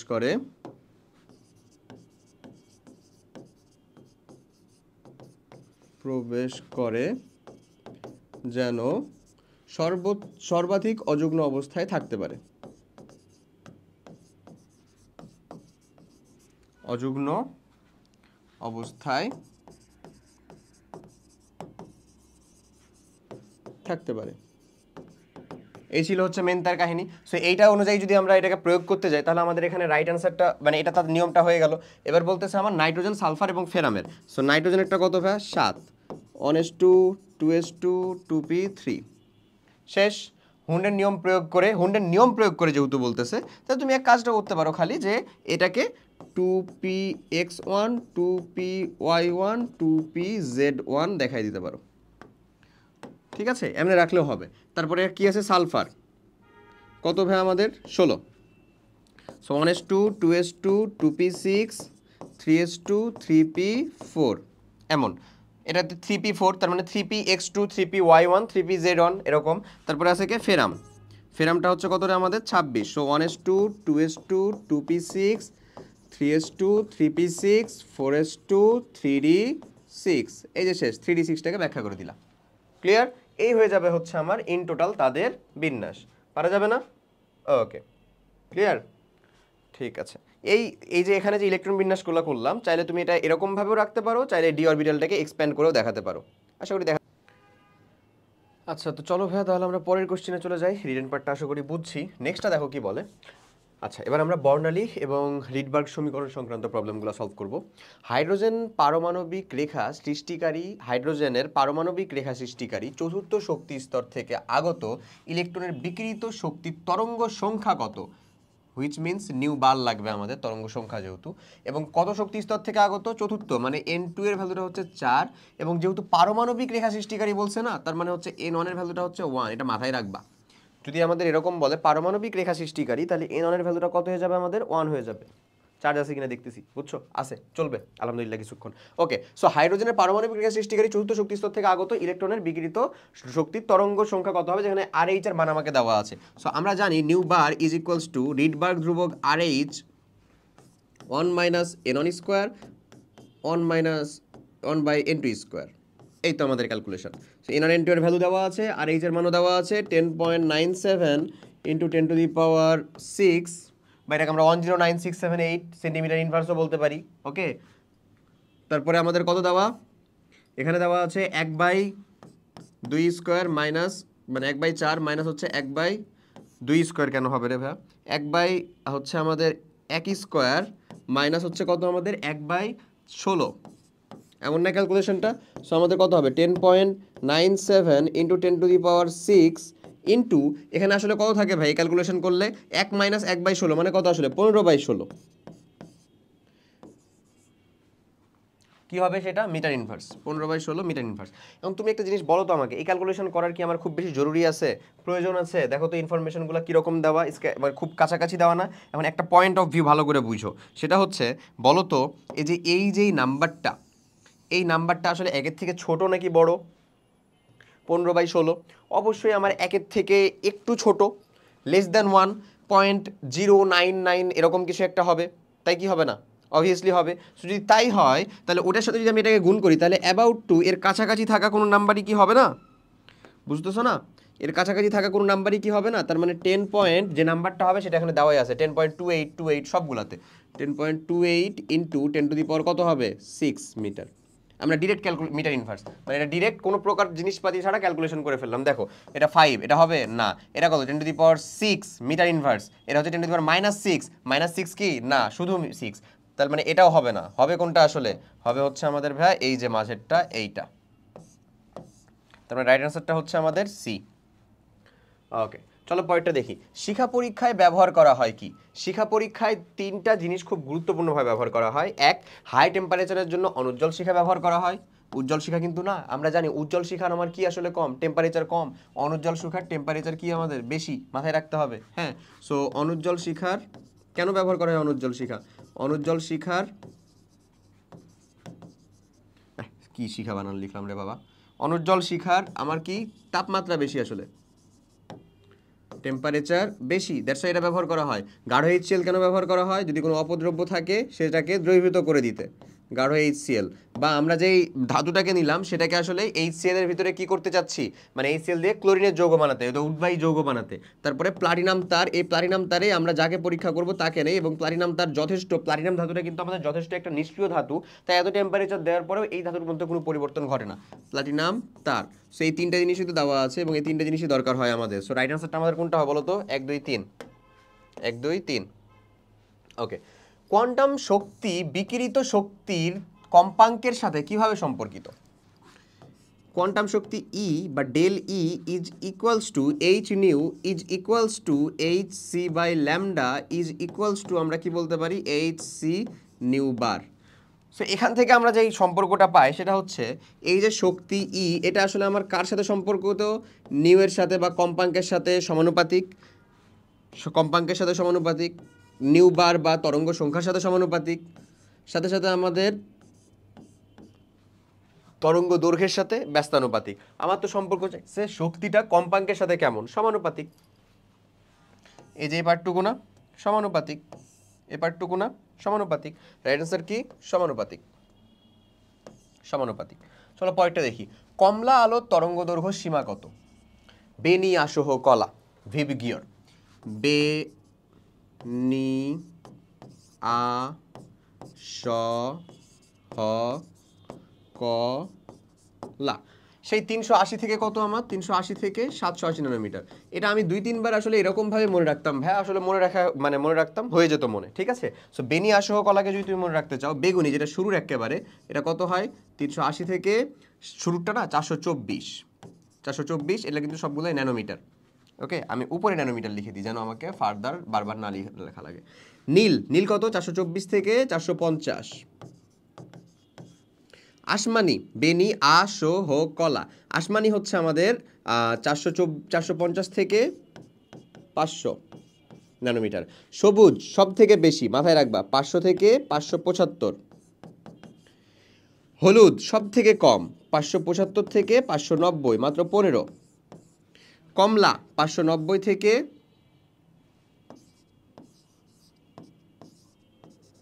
630। লাল 630 থেকে বা 624 থেকে 630, 624 এরকম বলে 780। এই হচ্ছে আমার রেঞ্জ। সো কমলার রেঞ্জটা আমাদের কত হচ্ছে তাহলে? এরকম না, এরকম। সো এই যে 590 থেকে আমাদের, এটাই কি একমাত্র রিলেভেন্ট উত্তর আসে না? বুঝছো? 630, 625, 624 যেরকম বলছিলাম, এই যে রিলেভেন্ট। ওকে, এরপরে দেখো, রিডবার্গ ধ্রুবক RH হলে হাইড্রোজেন পরমাণুর বর্ণালীতে বামার সিরিজের জন্য সর্বনিম্ন তরঙ্গ সংখ্যার রশ্মি বিকিরিত হয় কত? এই যে খুব গুরুত্বপূর্ণ একটা কোশ্চেন, এটা হচ্ছে আমরা একাডেমিকে যখন পড়াই তখন বর্ণালীর যে আমরা বর্ণালীকে যে 4টা ভাগে ভাগ করি তার মধ্যে 4th টাইপ, এটা হচ্ছে বর্ণালীর 4th টাইপ এবং সব থেকে কমপ্লেক্স টাইপ বলতে পারো। বাট ম্যাথটা কমপ্লেক্স, উত্তরটা কমপ্লেক্স না, উত্তরটা খুব সহজ, খালি বুঝতে হয়। এখন এটা কি কেমনে বুঝতে হয়? আমরা একটু আগে একটা এর সাথে সম্পর্ক দেখলাম, ইকুয়ালস টু এইচ নিউ, যেহেতু তাহলে এই এর সাথে নিউ এর সাথে সম্পর্ক সমানুপাতিক, নিউ বারের সাথে সমানুপাতিক, 1/ল্যামডার সাথে কেমন? ব্যস্তানুপাতিক। তাহলে বলো তো, আমি এখানে কিছু কথা লিখতেছি, এটার সাথে তুমি একমত হও কিনা। যেখানে হচ্ছে ইটা আমার ম্যাক্স হবে, সেখানে আমার যেটা ইটা আমার ম্যাক্স, সেখানে আমার নিউ বারটাও ম্যাক্স, সেটাকে আমরা বলতে পারি কত? নিউ 12 হচ্ছে ম্যাক্স, সেখানে আমার হচ্ছে নিউ 12 ম্যাক্স। ই ম্যাক্স মানে শক্তি বেশি, কম্পাঙ্ক বেশি, কম তরঙ্গ সংখ্যা বেশি, ল্যামডাটা কি হবে সেখানে? অবশ্যই মিনিমাম হবে, মিনিমাম হবে। আর ধরে নাও আরেকটা যদি আমি বলি হচ্ছে ই মিনিমাম যদি হয় ভাইয়া, সেখানে আমার কি হবে বলো তো, নিউ 12 মিনিমাম হবে, নিউ মিনিমাম হবে, নিউ 12 মিনিমাম হবে। আচ্ছা, আর ল্যামডাটা আমার কি হবে, ম্যাক্সিমাম হবে। এই না সম্পর্কের কাহিনীগুলা, অবভিয়াসলি এই। এখন এখন আমাদের এন অনের ভ্যালু বলে দিছে হচ্ছে হাইড্রোজেন পরমাণুর বর্ণালীতে বামাস সিরিজের, মানে এন অনের ভ্যালু আমাকে বলে দিছে হচ্ছে 2। N2 এর ভ্যালুটা কত? এন অনের ভ্যালুটা হচ্ছে আমাদের 2, N2 এর ভ্যালুটা কত? এটার জন্য একটা হবে, এটার জন্য একটা হবে। একটা হবে হচ্ছে এক্স্যাক্ট তার পরেরটাই, মানে একটা হবে হচ্ছে উত্তর 3, আর একটা হবে হচ্ছে ইনফিনিট। কোনটারটা কখন সেটা আমরা করব। সেটার জন্য এই যে শর্ত, সেটাই হচ্ছে এই যে সর্বনিম্ন অথবা সর্বোচ্চ এবং তরঙ্গ সংখ্যা বা হ্যান-ত্যান বা যে কোনো কিছু একটা কন্ডিশন থাকবে। তো তুমি আমাকে বলো, তুমি আমাকে বলবা যেটা উত্তর, সেটা হচ্ছে ধরো আমি হাইড্রোজেন পরমাণুর একটা ড্র করি। এখানে ধরো আমরা হাইড্রোজেন পরমাণু ড্র করতে চাচ্ছি। হ্যাঁ, ধরো না ভাই, এরকমভাবে আমরা হাইড্রোজেন পরমাণুটাকে ড্র করতে চাচ্ছি, ঠিক আছে? ধরো না এমনি করতে চাচ্ছি। ওকে, সো ধরে নাও এখন এই যে এটা হচ্ছে আমাদের হাইড্রোজেন পরমাণু, এটা হচ্ছে আমাদের সেই দ্বিতীয় শক্তি স্তর হচ্ছে এইটা। হ্যাঁ, তো এখন বলো যে ইলেকট্রন দুই জায়গা থেকে আসতে পারে, এক্স্যাক্ট তার পয়েন্টটা থেকে আসতে পারে এখানে, ওকে। আবার ইলেকট্রন আসতে পারে হচ্ছে অসীম দূরত্ব, N2 এর মানটা হচ্ছে অসীম, আর এখানে N2 এর মানটা কত, N1+1, মানে তার পরের শক্তি স্তর থেকেই, বুঝছো? আর অসীম দূরত্ব থেকে ইলেকট্রন এসে থাকতে পারে হচ্ছে এখানে। তুমি বলো তো, অসীম দূরত্ব থেকে আসতে বেশি শক্তি লাগবে নাকি এক্স্যাক্ট তার পয়েন্টটা থেকে আসতে বেশি শক্তি লাগবে? কোথা থেকে বেশি শক্তি লাগবে? উত্তরটা অবশ্যই আসা উচিত যে ভাই যেখানে অনেক দূরত্ব, অনেক দূর থেকে আসছে সেখানে বেশি শক্তি লাগবে। এক্স্যাক্টলি এটাই হয়। যখন অসীম দূরত্ব থেকে আসতেছে তখন শক্তিটা অবভিয়াসলি সেখানে কি লাগতেছে বলো, বেশি লাগতেছে, বেশি লাগতেছে। তার মানে সর্বোচ্চ শক্তি, সর্বোচ্চ তরঙ্গ সংখ্যা, সর্বোচ্চ তরঙ্গ কম্পাঙ্ক, সর্বনিম্ন তরঙ্গ দৈর্ঘ্য, এর মানে বোঝাচ্ছে সেটা কোথা থেকে আসতেছে, অসীম থেকে আসতেছে। তার মানে তোমাকে এখানে সর্বনিম্ন তরঙ্গ সংখ্যা দেওয়া আছে না, তো এখানে সর্বনিম্ন তরঙ্গ সংখ্যা দেওয়া থাকুক, সর্বোচ্চ শক্তি দেওয়া থাকুক, সর্বোচ্চ কম্পাঙ্ক যাই দেওয়া থাকুক না কেন, তুমি তো নিশ্চয়ই এই চারটা অথবা এই চারটার ভিতরে যে কোনো একটা দেওয়া থাকবে। এটা আসলে কোনটা দেওয়া, সর্বনিম্ন তরঙ্গ সংখ্যা না? তার মানে এটা আসলে কি, এই যে এটা দেওয়া না, যাই দেওয়া থাকুক, সর্বোচ্চ উমুক সর্বনিম্ন উমুক, এই আটটার ভিতরেই থাকবে না? যেটাই থাকুক না কেন তুমি সুন্দর মতন সেটাকে শক্তিতে কনভার্ট করে ফেলবা, যে শক্তিটা আমার কি সর্বোচ্চ নাকি শক্তিটা আমার সর্বনিম্ন। শক্তিটা যদি আমার সর্বোচ্চ হয় তার মানে সেটা কই থেকে আসতেছে, অসীম থেকে আসতেছে। আর শক্তিটা যদি আমার সর্বনিম্ন হয় তাহলে এক্স্যাক্ট তার পরেরটা থেকে আসতেছে। ক্লিয়ার? তার মানে শক্তিটা যেখানে সর্বোচ্চ সেখানে হচ্ছে ইনফিনিটি, শক্তিটা যেখানে সর্বনিম্ন সেখানে হচ্ছে N1+1। বলো জিনিসটা বোঝা গেছে? আশা করি এরকমভাবে পড়লে বুঝবা, কি ভুলারও কোনো চান্স নাই, ঠিক আছে? তো যদি এই হয়ে থাকে তাহলে বলো তো, আমার তো এই থিওরিটা বলছে সর্বনিম্ন তরঙ্গ সংখ্যা মানে কি, সর্বনিম্ন শক্তি। সর্বনিম্ন শক্তি মানে N1 এর মান যদি আমার 2 হয় তাহলে N2 এর মানটা কত হবে, 3। সো আমাদের সর্বনিম্ন তরঙ্গ সংখ্যাই চাইছে। সো তরঙ্গ সংখ্যায় যদি আমাদের চাই, চলো আমরা তরঙ্গ সংখ্যা ক্যালকুলেশন করে ফেলি। সো তরঙ্গ সংখ্যা new bar is equals two কত হবে আমাদের, RH 1 মাইনাস আমাদের কত, 2 স্কোয়ার, মাইনাস হচ্ছে আমাদের 3 স্কোয়ার।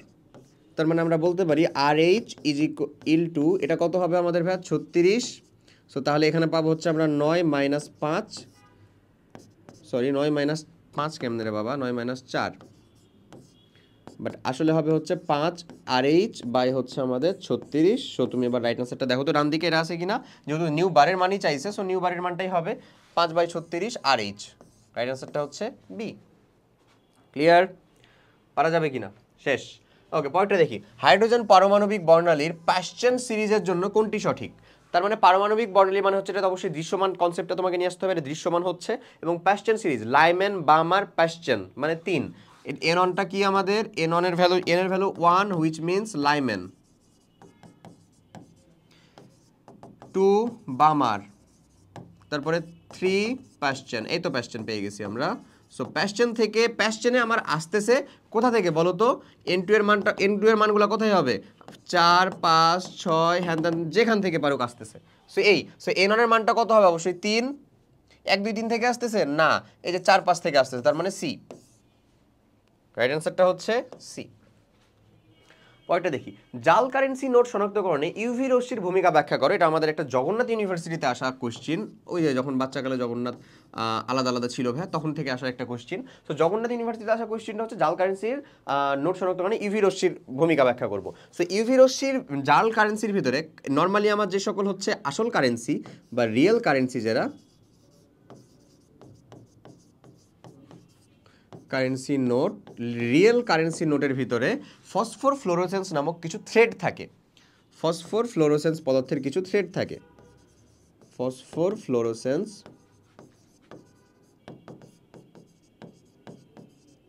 পদার্থের সুতা বা থ্রেড থাকে।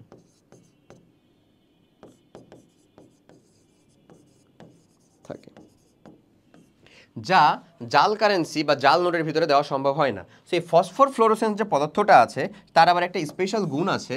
সেই স্পেশাল গুণটা হচ্ছে এরা আসলে কি করতে পারে ভাই, এরা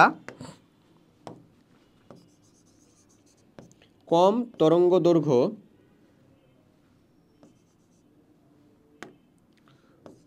যুক্ত শক্তিটা শোষণ করে শক্তি যদি শোষণ করে তার মানে শক্তি কমে গেল। তো যদি শক্তির মানটা কমে যায় তাহলে ল্যামডার মানটা কি হয়ে যাবে, বেড়ে যাবে। এবং ল্যামডার মানটা বেড়ে গিয়ে কম তরঙ্গযুক্ত তো অবশ্যই ছিল, আমার ইউভিটা কি কম তরঙ্গযুক্ত না? সো ইউভি থেকে ল্যামডার মানটা যদি একটু বেড়ে যায় তাহলে সেটা কোথায় চলে আসে বলো তো, ভিজিবল রে বিকিরণ করে। এরা আসলে কারা, ফসফোর ফ্লোরোসেন্সরা। তো এই ফসফোর ফ্লোরোসেন্স আসলে জাল নোটে দেওয়া সম্ভব হয় না। জাল নোটে ওই থ্রেড আমার কি হয়, থাকে না, দেয়া পসিবল না। এজন্যই কিন্তু টাকার দামটাও বেশি, বুঝছো? পসিবল না। তুমি বলতে পারো ভাই টাকার আবার দাম কি? হ্যাঁ ভাইয়া, অবশ্যই টাকার একটা দাম আছে না, বা টাকা বানাতেও একটা খরচ হচ্ছে না। টাকা তো নিজেই হচ্ছে একটা দামি জিনিস, মানে দামি জিনিস বলতে এটা দিয়েই তুমি কোনো কিছু পারচেস করতে পারবা, হিসাবটা এরকম। বাট ওটা বানাতেও তো একটা খরচ হচ্ছে, সেটা কি টাকার দামের ভিতরে ইনক্লুড নাকি ইনক্লুডেড না? চিন্তা করে তো, অবশ্যই ইনক্লুডেড। সো এই হচ্ছে মেইন আমার কাহিনী। ওকে, যে আমি একটা আলোক রশ্মি ফেললাম যেটা আমি দেখতে পাচ্ছি না, কারণ সেটা কম তরঙ্গ দৈর্ঘ্যের, আমরা 380 থেকে 780 তো দেখতে পাবো এমন। সো ওটা যেটা ফেললাম ওটা কিছুটা সে শোষণ করলো। কে শোষণ করলো? ওই যে ফসফোর ফ্লোরোসেন্স পদার্থ। ও যদি শোষণ করে তারপরে যেটা বিকিরণ করবে, শোষণ করার পরে যেটা বিকিরণ করবে সেটা কি অবশ্যই কম শক্তির হবে। কম শক্তি মানে তরঙ্গ দৈর্ঘ্য তার বেশি হয়ে গেছে, তার মানে সে ভিজিবল রেতে চলে আসবে এমন। ওকে, চলো পরের কোশ্চেন দেখি। হাইড্রোজেন পরমাণুতে তৃতীয় কক্ষপথের ইলেকট্রনের শক্তি প্রথম কক্ষপথের শক্তির কত গুণ, মানে গুণ টুন নিয়ে আমার হিসাব করছে। তো চলো আমরা যদি দেখি, তৃতীয় কক্ষপথের শক্তি E3 ইজ ইকুয়ালস টু আমাদের কত হবে, ধরে নাও এটা হচ্ছে আমাদের E1 যে শক্তিটা, ইনটু কত বলতে পারি হাইড্রোজেন পরমাণুর জন্য, তার মানে জেড এর ভ্যালুটা কত আমাদের 1, শুধু এন এর ভ্যালু নিয়ে ক্যালকুলেশন, তার মানে শুধু হচ্ছে 1/3² বা 1/9। আর তৃতীয় কক্ষপথের শক্তি প্রথম কক্ষপথের শক্তির E1 ইজ ইকুয়ালস টু, তো আমাদের ডিরেক্ট E1, তাহলে 1/9 কত, E1 এর কত গুণ রে ভাইয়া, 1/9 গুণ না? E1 ইন্টু কত হচ্ছে আমাদের 1/9, এখান থেকে তো উত্তর চলে আসে আমাদের 1/9। তাহলে রাইট অ্যান্সার কত হবে আমাদের 1/9, সঠিক উত্তরটা 1/9। হাইড্রোজেন সদৃশ বেরিলিয়াম 3+ আয়নের দ্বিতীয় কক্ষপথের ব্যাসার্ধ কত? বেরিলিয়াম 3+ আয়নের জন্য আমাদের দ্বিতীয় কক্ষপথের ব্যাসার্ধ E2, সরি ব্যাসার্ধ রে ভাইয়া R2 0.53 ইন্টু অ্যাংস্ট্রম, এটা অবশ্যই অ্যাংস্ট্রমটা দিয়ে দাও, অ্যাংস্ট্রম ইন্টু হচ্ছে আমাদের কত বলো তো, n²/z। সো n² এর মানটা কত হচ্ছে এখানে, এখানে যেহেতু বেরিলিয়াম তার মানে এর পারমাণবিক সংখ্যাটা মানে দ্বিতীয় কক্ষপথ মানে n এর মানটা হচ্ছে আমাদের 2 আর z এর মানটা হচ্ছে আমাদের কত ভাই 4। সো দেখো আলটিমেটলি কাটাকাটি হয়ে যাচ্ছে, 0.53 অ্যাংস্ট্রম ইন্টু হচ্ছে 2² হচ্ছে 4। সো এটা তো কাটাকাটি হয়ে যায়, তার মানে 0.53 অ্যাংস্ট্রমই থাকতেছে, পারা যায় না, 0.529 অ্যাংস্ট্রম বা সি। পরেরটা, নিচের কোন জোড়া যৌগে সমায়ন প্রভাব বিদ্যমান? সমায়ন প্রভাব বা কমন আয়ন ইফেক্টটা কি? সমায়ন প্রভাব হচ্ছে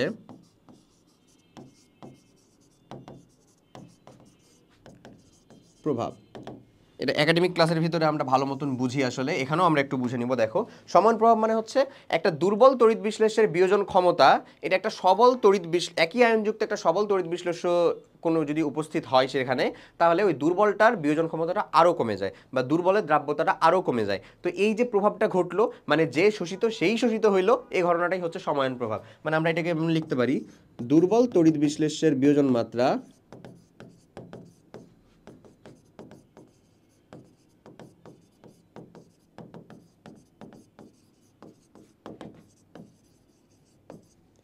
তাপমাত্রা কোনো সময়নযুক্ত সবল তড়িৎ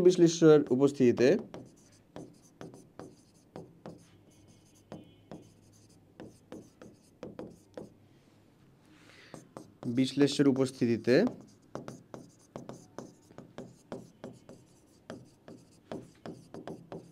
হ্রাস পাওয়ার ঘটনা,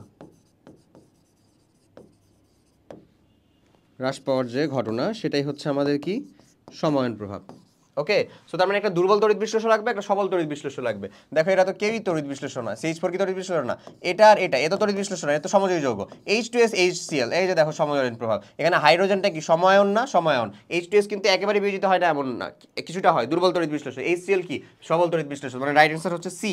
এই যে দেখো সি, মানে H2S এমনিতে যতটুকু বিশ্লেষিত হইতো বা দ্রবীভূত হইতো, HCl যদি সেখানে যোগ করো H2S এর দ্রাব্যতা আরো কমে যাবে, তার বিয়োজন মাত্রাটা আরো কমে যাবে, এটাকেই বলা হচ্ছে সমায়ন প্রভাব। ওকে, 25 ডিগ্রি সেলসিয়াস তাপমাত্রায় 50 ml 1 × 10⁻³ মোলার সোডিয়াম ক্লোরাইড দ্রবণে 50 ml 10⁻² মোলার সিলভার নাইট্রেট যোগ করলে কি ঘটবে, মানে সিলভার ক্লোরাইডের অধক্ষেপ পড়বে কিনা সেটা আমাদেরকে বের করতে হবে। সো কেএসপি, আমি এটার জন্য কেআইপিটা বের করে ফেলি। এটা আমরা কেআইপি বের করবো কেমনে, প্রথমে আসো আমরা সিলভার আয়নের ঘনমাত্রাটা বের করতে হবে, সিলভার ক্লোরাইডের যেহেতু আমাদের দরকার তাই। সো সিলভার আয়নের ঘনমাত্রাটা অবশ্যই আমরা হচ্ছে ওই যে S1V1 S2V2 ওই ফর্মুলা দিয়ে, হ্যাঁ S1V1 S2V2, মানে এর এখানে ঘনমাত্রাটা কত, এটা এত মোল, ওখানে গেলে কত হবে, টোটাল আয়তনটা আমার কত হয়ে গেছে V2, বা আমার টোটাল আয়তন কত হয়েছে বলতো, 50 + 50 মানে কত, 100 ml হয়ে গেছে না, আমার 100 ml হয়ে গেছে। চলো আমরা বের করি S1V1 মানে 50 × 1 × 10⁻² বাই হচ্ছে আমাদের 100, হ্যাঁ দুইটাই যেহেতু ml কেটে যায়, সো আমার প্রবলেম নাই। ক্লোরাইড আয়নের ঘনমাত্রাটা চলো দেখে ফেলি, কত হবে আমাদের ক্লোরাইড আয়নের ঘনমাত্রা, এটাও আমার সেম টু সেম 50 × 10⁻³ ইন্টু আমাদের কত হবে 100 এমন। সো আমাদের কেআইপি সিলভার ক্লোরাইডের জন্য কেআইপির মানটা কি হবে, সিলভার আয়নের ঘনমাত্রা ইন্টু ক্লোরাইড আয়নের ঘনমাত্রা এমন হবে। সো এই যেই কাহিনীটা, এটা কত বলতে পারি আমরা, 50 × 10⁻² বাই 100 ইন্টু 50 × 10⁻³ বাই হচ্ছে আমাদের 100। সো আসো আমরা কিছু কাটাকাটি করি, এটা কাটি, এটা কাটি, এই যদি আমরা কেটে ফেলি তাহলে 25 × 10 100, 25 ভাগ হচ্ছে 100 এরকম বলতে পারি না আমরা, 25 এখানে কত 100, 100 মানে হচ্ছে অলরেডি 10⁵, 5 এর সাথে আরও 10⁻7, ওকে, আর এটাকে আমরা আরও বলতে পারি 2.5 × 10⁻6, এক ঘর এদিকে নিয়ে চলে আসছি যেহেতু, ঠিক আছে। এটাকে আমরা কি বলবো, তার দ্রাব্যতা। সো আমরা যদি দেখি তার আসলে দ্রাব্যতার গুণফলটা কত ছিল বলো তো, 1.8 × 10⁻10। তো আমরা এখানে স্পষ্ট দেখতে পাচ্ছি যে KIP is greater than KSP. কার মানটা বড় রে, কেআইপি এর মানটা বড় না, তার মানে অবশ্যই এখানে কি হয়ে যাবে, অধক্ষিপ্ত হয়ে যাবে, বা আমরা বলতে পারি সিলভার ক্লোরাইড এর অধক্ষিপ্ত হবে, বি। রাইট অ্যান্সারটা কোনটা হবে, বি, সিলভার ক্লোরাইড কি হয়ে যাবে, অধক্ষিপ্ত হয়ে যাবে। দেখো সঠিক উত্তর সিলভার ক্লোরাইড অধক্ষিপ্ত হবে, বুঝা গেছে।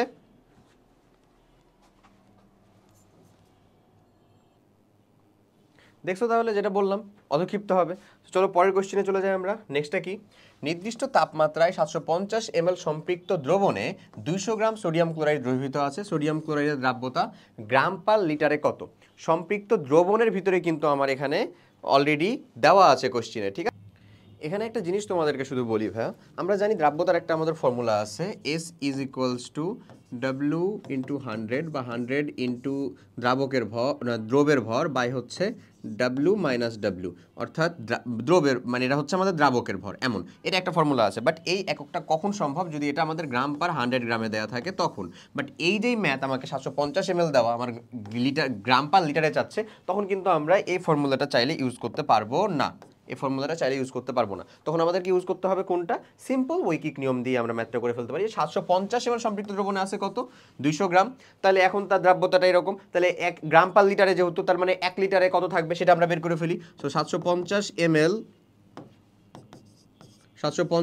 ml এ আছে কত আমাদের বলো তো, 200 গ্রাম সোডিয়াম ক্লোরাইড। 1 লিটারে কত আছে, আর 1000 ml মানে কি আমাদের 1 লিটার না ভাই, 1000 ml এ কত থাকবে, 200 ইন্টু আমাদের 1000 বাই হচ্ছে 750, এমন ক্যালকুলেশন করতে পারি আমরা। সো এমন ক্যালকুলেশন করলে এই 10 এই 10 আমরা এলিমিনেট করে দিলাম, তাহলে আমরা 75/200 করে ফেলি, দেখি আমাদের উত্তরটা কত। আমরা যদি আরও কিছু কাটাকাটি করতে চাই তাহলে কি এমন করতে পারি না, 75কে যদি আমরা 25 দিয়ে তো কাটতে পারি, তাই না?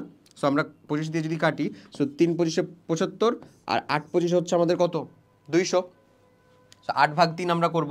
8/3 যদি করি, ক্যালকুলেশনটা সব থেকে সহজ যদি করি, 8/3 মানে হচ্ছে 3 × 2 = 6, 2, তার মানে একটা দশমিক না, এটা হচ্ছে 20, 3 × 6 = 18, তার মানে এখানে কত, আবার 2, আবার 0, আবার 6, এই যেভাবে দেখো 18 আসবে, এবার যাই চলতেই থাকবে, মানে 6 6 6 6 এরকমভাবে চলতে থাকবে। সো আমরা বলতে পারি আসলে কত, 2.6666 × 10^2 বা 100। সেটাকে যদি গুণ করে দিই তাহলে এটা কত থাকে বলো তো, 266.67 গ্রাম পার লিটার। এমন হয়ে যায় আমাদের উত্তরটা। সো আমাদের রাইট আনসারটা কোনটা আসলে, এইটাই ভাই, 266.67 গ্রাম পার লিটার। কোথায় আছে রে, এই যে দেখো ডিতে, রাইট আনসারটা হচ্ছে ডি। ক্লিয়ার? ওকে, পরেরটা যাই। চাপ হ্রাসে কোনটি দ্রাব্যতা হ্রাস পায়? চাপ হ্রাসে দ্রাব্যতা হ্রাস পাওয়ার কাহিনীটা হচ্ছে আসলে আমরা জানি S = KP, এটা হচ্ছে হেনরির ফর্মুলা ভাই, KP। এসটা কি আমাদের দ্রাব্যতা, এসটা হচ্ছে আমাদের ভাই দ্রাব্যতা, কেটা হচ্ছে আমার হেনরির ধ্রুবক, পিটা হচ্ছে আমাদের চাপ বা প্রেসার। ওকে, বুঝছো জিনিসগুলো? হেনরির ধ্রুবক, পিটা হচ্ছে আমাদের প্রেসার। তো এখানে আমরা দেখব চাপ হ্রাসে দ্রাব্যতার সম্পর্কটা হচ্ছে আসলে গ্যাসীয় পদার্থের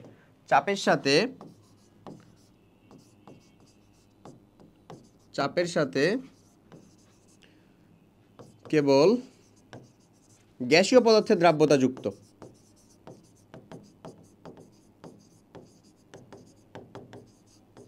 চাপের সাথে কেবল গ্যাসীয় পদার্থের দ্রাব্যতা সম্পর্কিত। বুঝছো কিনা? তাহলে এখানে চাপ হ্রাসে দেখো, চাপের সাথে আমার দ্রাব্যতা সম্পর্কটা কি, সমানুপাতিক না? সমানুপাতিক। তাহলে চাপ কমালে গ্যাসীয় পদার্থের দ্রাব্যতা কমবে, চাপ বাড়লে গ্যাসীয় পদার্থের দ্রাব্যতা বাড়বে। সো আমাদের চাপের সাথে দ্রাব্যতা হ্রাস পাবে কোনটা? নিশ্চয়ই গ্যাসীয় পদার্থ, যে এটা carbon die oxide. Right answer কি, কার্বন ডাই অক্সাইড। পরেরটা, অ্যালুমিনিয়াম হাইড্রোক্সাইড LOH3, এটার যদি দ্রাব্যতা S হয় তাহলে দ্রাব্যতা গুণাঙ্কের মান কত? আমরা তো আসলে AXAY এই যৌগের জন্য যদি দ্রাব্যতা S হয়, দ্রাব্যতা S হলে KSP কি হয় আসলে, x⁴, y⁴, s⁴x + y, এমন হয় না ফর্মুলাটা আমাদের? সো আমাদের এখানে x এর মানটা আসলে কত হয় বলো তো, 1, y এর মানটা কত আমাদের 3, তাহলে আমরা বলতে পারি 1⁴ 3⁴, s⁴1 + 3, যার মানে হচ্ছে আসলে আমাদের 3³ না ভাইয়া, 3³ মানে কত আসলে 27 s⁴। রাইট আনসারটা কি হবে, 27 s⁴। KSP এর এগুলো কিন্তু আইডিয়াল মান বা আদর্শ মান। সো 27 s⁴, রাইট আনসারটা হচ্ছে আমাদের ডি। দেখি আমরা ডি। ওকে, পরেরটাতে আসো। নেক্সট বলতেছে অ্যামোনিয়াম আয়নের উপস্থিতি নির্ণয়ের জন্য ব্যবহৃত বিকারক। আচ্ছা, কিছু বিকারক আছে যারা হচ্ছে জাতির বিকারক। এমন টাইপের বিকারকটা আমি কয়েকটা তোমাকে দেখিয়ে দিই।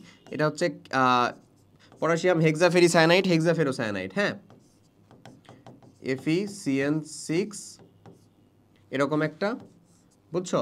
আবার K3 FeCN6, অ্যামোনিয়াম হাইড্রোক্সাইড, এরা হচ্ছে আমাদের কি বললাম, জাতীয় বিকারক। এরা কি আমাদের ভাই বলো, এরা হচ্ছে আমাদের জাতীয় বিকারক, অনেকের সাথে বিক্রিয়া করে এবং বেশিরভাগই হচ্ছে আসলে বিকারক। যেমন জাতীয় বিকারকটা কাদের সাথে বিক্রিয়া করবে, ফেরাম 2+, ফেরাম 3+, কপার 2+, অ্যালুমিনিয়াম 3+, জিঙ্ক 2+। আচ্ছা, এদের সবার সাথে এরা মোটামুটি বিক্রিয়া করে। এখন আরও কেউ কেউ বিক্রিয়া করে, আমরা এদেরকে লিখলাম। এখন স্পেসিফিক কিছু আয়নের সাথে কিছু আয়নে বিক্রিয়া করে, ওদেরকে আমাদের মনে রাখাটা জরুরি, ওরা প্রায়ই আসে। যেমন হচ্ছে ভাই সোডিয়াম প্লাস আয়ন শনাক্তকরণের জন্য মাস্ট বি আমার বিকারক কে লাগবে, potassium pyro antimonate K2H2SB2O7, potassium pyro antimonate must be, ঠিক আছে? Okay, calcium ammonium oxalate NH4 2C2O4, ammonium oxalate এমন লাগবে।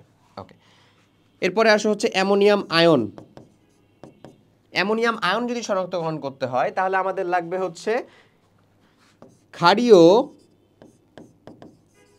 Potassium mercuric iodide HgI4। এটাই হচ্ছে আমাদের সেই কি নেসলার বিকারক। এটা কি ক্ষারীয়, ক্ষারীয় হচ্ছে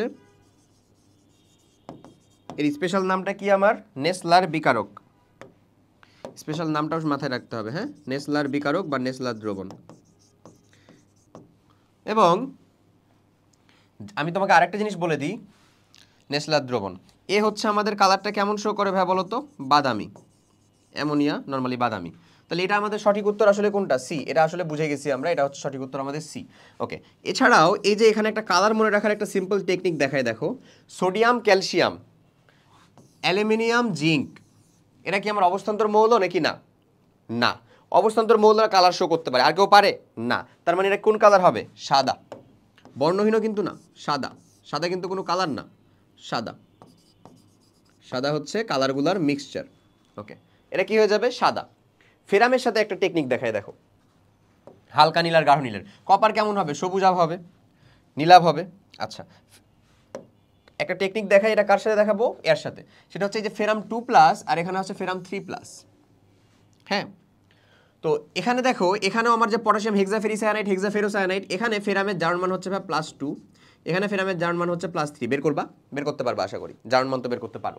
ওকে, সো মাথায় রাখবা যে এ কিন্তু এ দুজনের সাথে বিক্রিয়া করে। হ্যাঁ, আমরা হচ্ছে এরগুলাকে এই কালার দিয়ে দেখাই, এই কালার দিয়ে দেখাই এরগুলাকে। এ কিন্তু এর সাথেও বিক্রিয়া করবে, দিয়ে একটা প্রোডাক্ট দিবে, এর সাথেও বিক্রিয়া করবে, দিয়ে একটা প্রোডাক্ট দিবে। আবার আবার এটাকে আমরা এটা দিয়ে দেখাবো, এ কিন্তু এর সাথেও বিক্রিয়া করবে, দিয়ে একটা প্রোডাক্ট দিবে, এর সাথেও বিক্রিয়া করবে, দিয়ে একটা প্রোডাক্ট দিবে। হ্যাঁ, তো আসো হালকা নীল কখন দিবে, যখন দেখবা এই জারণ মান এবং এখানকার ফেরামের জারণ মানের পার্থক্য এক আছে, সেখানে গাঢ় নীল হবে। তাহলে এখানে আর এখানে দেখো পার্থক্য এক, এই যে এটা মানে এই লাইন দিয়ে আসলো, এই লাইন দিয়ে আসলো, এই লাইনে আসলো, এটাতে কি হবে তাহলে, গাঢ় নীল। গাঢ় নীল কিভাবে বললাম, জারণ পার্থক্য, জারণ মানে পার্থক্য এক মানে গাঢ় নীল। আবার তাহলে এই যে Fe3+টা যখন Fe2+ এর সাথে বিক্রিয়া করবে তখন সেটা কি তৈরি হয়ে যাবে, সে কি তৈরি করবে আসলে, গাঢ় নীল। গাঢ় নীল, গাঢ় নীল। তার মানে আমরা এই যে এটা বরাবর এমনে দিয়ে এমনে দিতে পারি, গাঢ় নীল। ওকে, আচ্ছা, এবার Fe2+টা তো আমার 3+ এর পার্থক্যের সাথে গাঢ় নীল তৈরি করবে, গাঢ় নীল তৈরি করবে। এই যে এমনে দিয়ে এমনে গাঢ় নীল তৈরি করলো। এবং যদি আমার Fe3+টা তখন এর সাথে বিক্রিয়া করে, এই যে এর সাথে বিক্রিয়া করে, তখন সেটা কি তৈরি করবে বলো, হালকা নীল। তাহলে সেম টু সেম Fe3টা যখন 3 এর সাথে বিক্রিয়া করবে তখন সেও কি তৈরি করবে আসলে, হালকা নীল তৈরি করবে, হালকা নীল তৈরি করবে। ওকে, এখান থেকে এর সাথে বিক্রিয়া করে হালকা নীল। এ এর সাথে বিক্রিয়া করলে কি তৈরি করবে, একই সেম সেম যেহেতু হালকা নীল। বুঝছো এই কালার মনে রাখার কাহিনীটা, সহজ কিন্তু। হ্যাঁ, একবার প্র্যাকটিস করবা, আশা করি পেরে যাবা। এ এর সাথেও হালকা নীল, এমন জারণ মানের পার্থক্য এক, গাঢ় নীল, অন্যটা হালকা নীল। ওকে, চলো পরেরটা দেখি। এটা তো হয়ে গেছে আমাদের রাইট উত্তর। নেক্সট কোয়েশ্চেন যেটা বলতেছে সেটা হচ্ছে এ প্লাস বেরিয়াম নাইট্রেট সাদা অধক্ষেপ, এ কোনো একটা যৌগ। এই যৌগটি কার্বনেট যৌগ হবে যদি সাদা অধক্ষেপ HCl এ দ্রবীভূত হয় না। না, কার্বনেটে দ্রবীভূত হয়ে যায়, HCl এর সাথে কার্বনেট দ্রবীভূত হয়ে কার্বন ডাইঅক্সাইড তৈরি করে। সাদা অধক্ষেপ HCl এ দ্রবীভূত হয়, HCl বুদবুদ তৈরি হয়, HCl বুদবুদ তৈরি হয়, কার্বন ডাইঅক্সাইডের বুদবুদ তৈরি হয়, মানে 2 আর 3। রাইট অ্যান্সার কত, 2 আর 3। এই দেখো রাইট অ্যান্সার 2 আর 3। আমি তোমাকে দেখিয়ে দিই, সালফেট SO4 2- এবং কার্বনেট CO3 2-, এই দুজনকেই বিক্রিয়া করার জন্য আমার কাকে দরকার, বেরিয়াম নাইট্রেটকে দরকার। এই দুজনের সাথে বিক্রিয়া করে, এই দুজনের সাথে বিক্রিয়া করে ও এখানে দুইটা সাদা অধক্ষেপ তৈরি করে, একটা হচ্ছে বেরিয়াম সালফেট, একটা হচ্ছে বেরিয়াম কার্বনেট, দুইটাই সাদা অধক্ষেপ। ফার্দার আমি যখন HCl এ দ্রবীভূত করব, ফার্দার যখন আমি এই দুইটার সাথে HCl যোগ করব, তখন তখন এখানে নো রিয়াকশন, মানে এটা অধক্ষেপটা দ্রবীভূত হবে না। হ্যাঁ, এখানে কি তৈরি করবে বলো তো, বেরিয়াম ক্লোরাইড তৈরি করবে, প্লাস কার্বন ডাইঅক্সাইড তৈরি করবে, প্লাস পানি তৈরি করবে, অধক্ষেপ দ্রবীভূত। আর এখানে হচ্ছে PPT নট সলিউবল, পিপিটি মানে প্রেসিপিটেট, নট সলিউবল, দ্রবীভূত হয় না। এই হচ্ছে আমার এখানকার ইন টোটাল কথাবার্তা, পারা যাবে না। এটাই হচ্ছে আমার মানে কার্বনেট এবং সালফেটকে কি করার, আইডেন্টিফাই করার ওয়ে। এখানে আমার তারা সাদা অধক্ষেপ তৈরি করে, সাদা অধক্ষেপ। এই হচ্ছে আমার এখানকার কাহিনী। বেরিয়াম কার্বনেটও তৈরি করে, বেরিয়াম সালফেটও তৈরি করে। আমি কেমনে বুঝবো এটা কার্বনেট নাকি সালফেট? HCl যোগ করে ফেলবো। এই ছিল তোমার দ্রাবক মানে এই কি বলে আয়ন শনাক্তকরণ রিলেটেড কথাবার্তা সম্পর্কিত এতটুকু। এছাড়াও তোমাদের শর্ট সিলেবাসের বাইরের অংশের ভিতরে দ্রাবক নিষ্কাশন হ্যানত্যান কিছু পার্ট থাকে, যেটা আসলে এইচএসসি বা আমাদের অ্যাডমিশন দুইটা জায়গার ভিতরেই কম গুরুত্বপূর্ণ। মেডিকেলের ক্ষেত্রে কিছুটা গুরুত্বপূর্ণ দেখা যায়, বাট সেটাও আমরা দরকার মানে সেটা আমাদের এখনকার পড়ার জন্য একটু লেস ইম্পর্টেন্ট, এখন এই যে ধারণা নেওয়ার জন্য। সো এতটুকু পর্যন্তই তোমাদের আসলে কন্টেন্ট ছিল ভাইয়া। তো তোমরা যারা এখন পর্যন্ত শেষ পর্যন্ত দেখতেছো, তোমাদের প্রথম রমজানের প্রথম ক্লাসের টোটাল কমপ্লিট করার জন্য অনেক অনেক ধন্যবাদ। আশা করি আজকে রোজা থেকে যাকে রোজা লেগে যাওয়ার মতন অবস্থা বলে তার মতন অবস্থা কিছুটা হয়েছে আসলে, যেহেতু ফার্স্ট রোজা আসলে এরকমটা হয়ই। হ্যাঁ, সো এখন আমাদের তারাবির সালাতের সময় হয়ে গেছে, ঠিক আছে। আমরা যেহেতু এই নিয়মটা খুব ভালো মতন ফলো করব, যেন আমাদের এই দুইটা জিনিসই আলহামদুলিল্লাহ কি হয়, ভালো মতন ম্যাচ আপ হয়ে যায়। আমরা নামাজ কমপ্লিট করব মাগরিব সালাতের পরে আমাদের ক্লাসটা আপলোড হয়ে যাবে, এবং ক্লাস টাইমটা এতটুকুই থাকবে যেন তুমি তারাবি সালাতের আগে এটা কমপ্লিট করে ফেলতে পারো। সো তুমি এই ক্লাস টাইমটা এখনই করবে, এটাকে পরে টানাটানি না ভাই অনেক ক্লান্ত হয়ে গেছি, এটা হচ্ছে যে আমি তারাবির নামাজ পড়ে এসে করব না, আমি যে রুটিনটা দিচ্ছি সেটা ফলো করো প্লিজ, রিকোয়েস্ট করতেছি। এই একটা মাস সময় অন্তত দাও, ইনশাল্লাহ তুমি আমার ইনবক্সে বলবা যে ভাই আমি ঢাবি হয়ে গেছি। ইনশাল্লাহ পরের রোজাতেই, মানে পরের রোজার আগেই ইনশাল্লাহ পরের রোজাতে ঢাবি ক্যাম্পাস থেকেই বাসায় যেতে পারবা। নিজের ক্যাম্পাসিয়ান একটা, নিজের ফ্যামিলিকে একটা প্রাউড ফিল করা, এগুলো অনেক অনেক বেশি প্রয়োজনীয় আসলে বোধহয় এই জীবনে বেঁচে থাকতে। বাবা মা আমার জন্য খুশি হচ্ছে, বাবা মা আমার জন্য গর্ব করতেছে, এমন। তো যাই হোক, সবাই অনেক ভালো থাকো, সুস্থ থাকো, সৎভাবে পরিশ্রম করতে থাকো, এবং আসন্ন যে রোজাগুলো আছে প্লাস হচ্ছে আমাদের মানে ইবাদত বান্দিগি যা আছে এরকম একটা পবিত্র মাসের ভিতরে এই জিনিসটাকে আমরা খুব ভালো মতন কাজে লাগাবো, যে আমাদের মানে সম্পূর্ণ এই মাসের ভিতরেই আমরা আমাদের মানে সর্বোচ্চ ইফোর্টটা দিতে পারবো, ঠিক আছে। সো আজকে এত পর্যন্তই। ইনশাল্লাহ এই রোজার ভিতরেই আরও একটা চ্যাপ্টার নিয়ে, মানে আরও ক্লাসের ভিতরে আরও চ্যাপ্টার নিয়ে দেখা হয়ে যাবে। টিল দেন সবাই ভালো থাকো। কোনো প্রবলেম থাকলে গ্রুপের ভিতরে জানাতে পারো, ডিরেক্ট ইনবক্সে জানাতে পারো, ফিল ফ্রি, ইচ্ছা তোমার, ঠিক আছে। তুমি গ্রুপে এটা দিয়ে পোস্ট করতে পারো। সো কোনো প্রবলেম হলে নক করো, অবভিয়াসলি ভাইয়া চেষ্টা করবো মানে যত দ্রুত সম্ভব হবে সলভ করে দেওয়ার। সো এতটুকুই, আল্লাহ হাফেজ, আসসালামু আলাইকুম।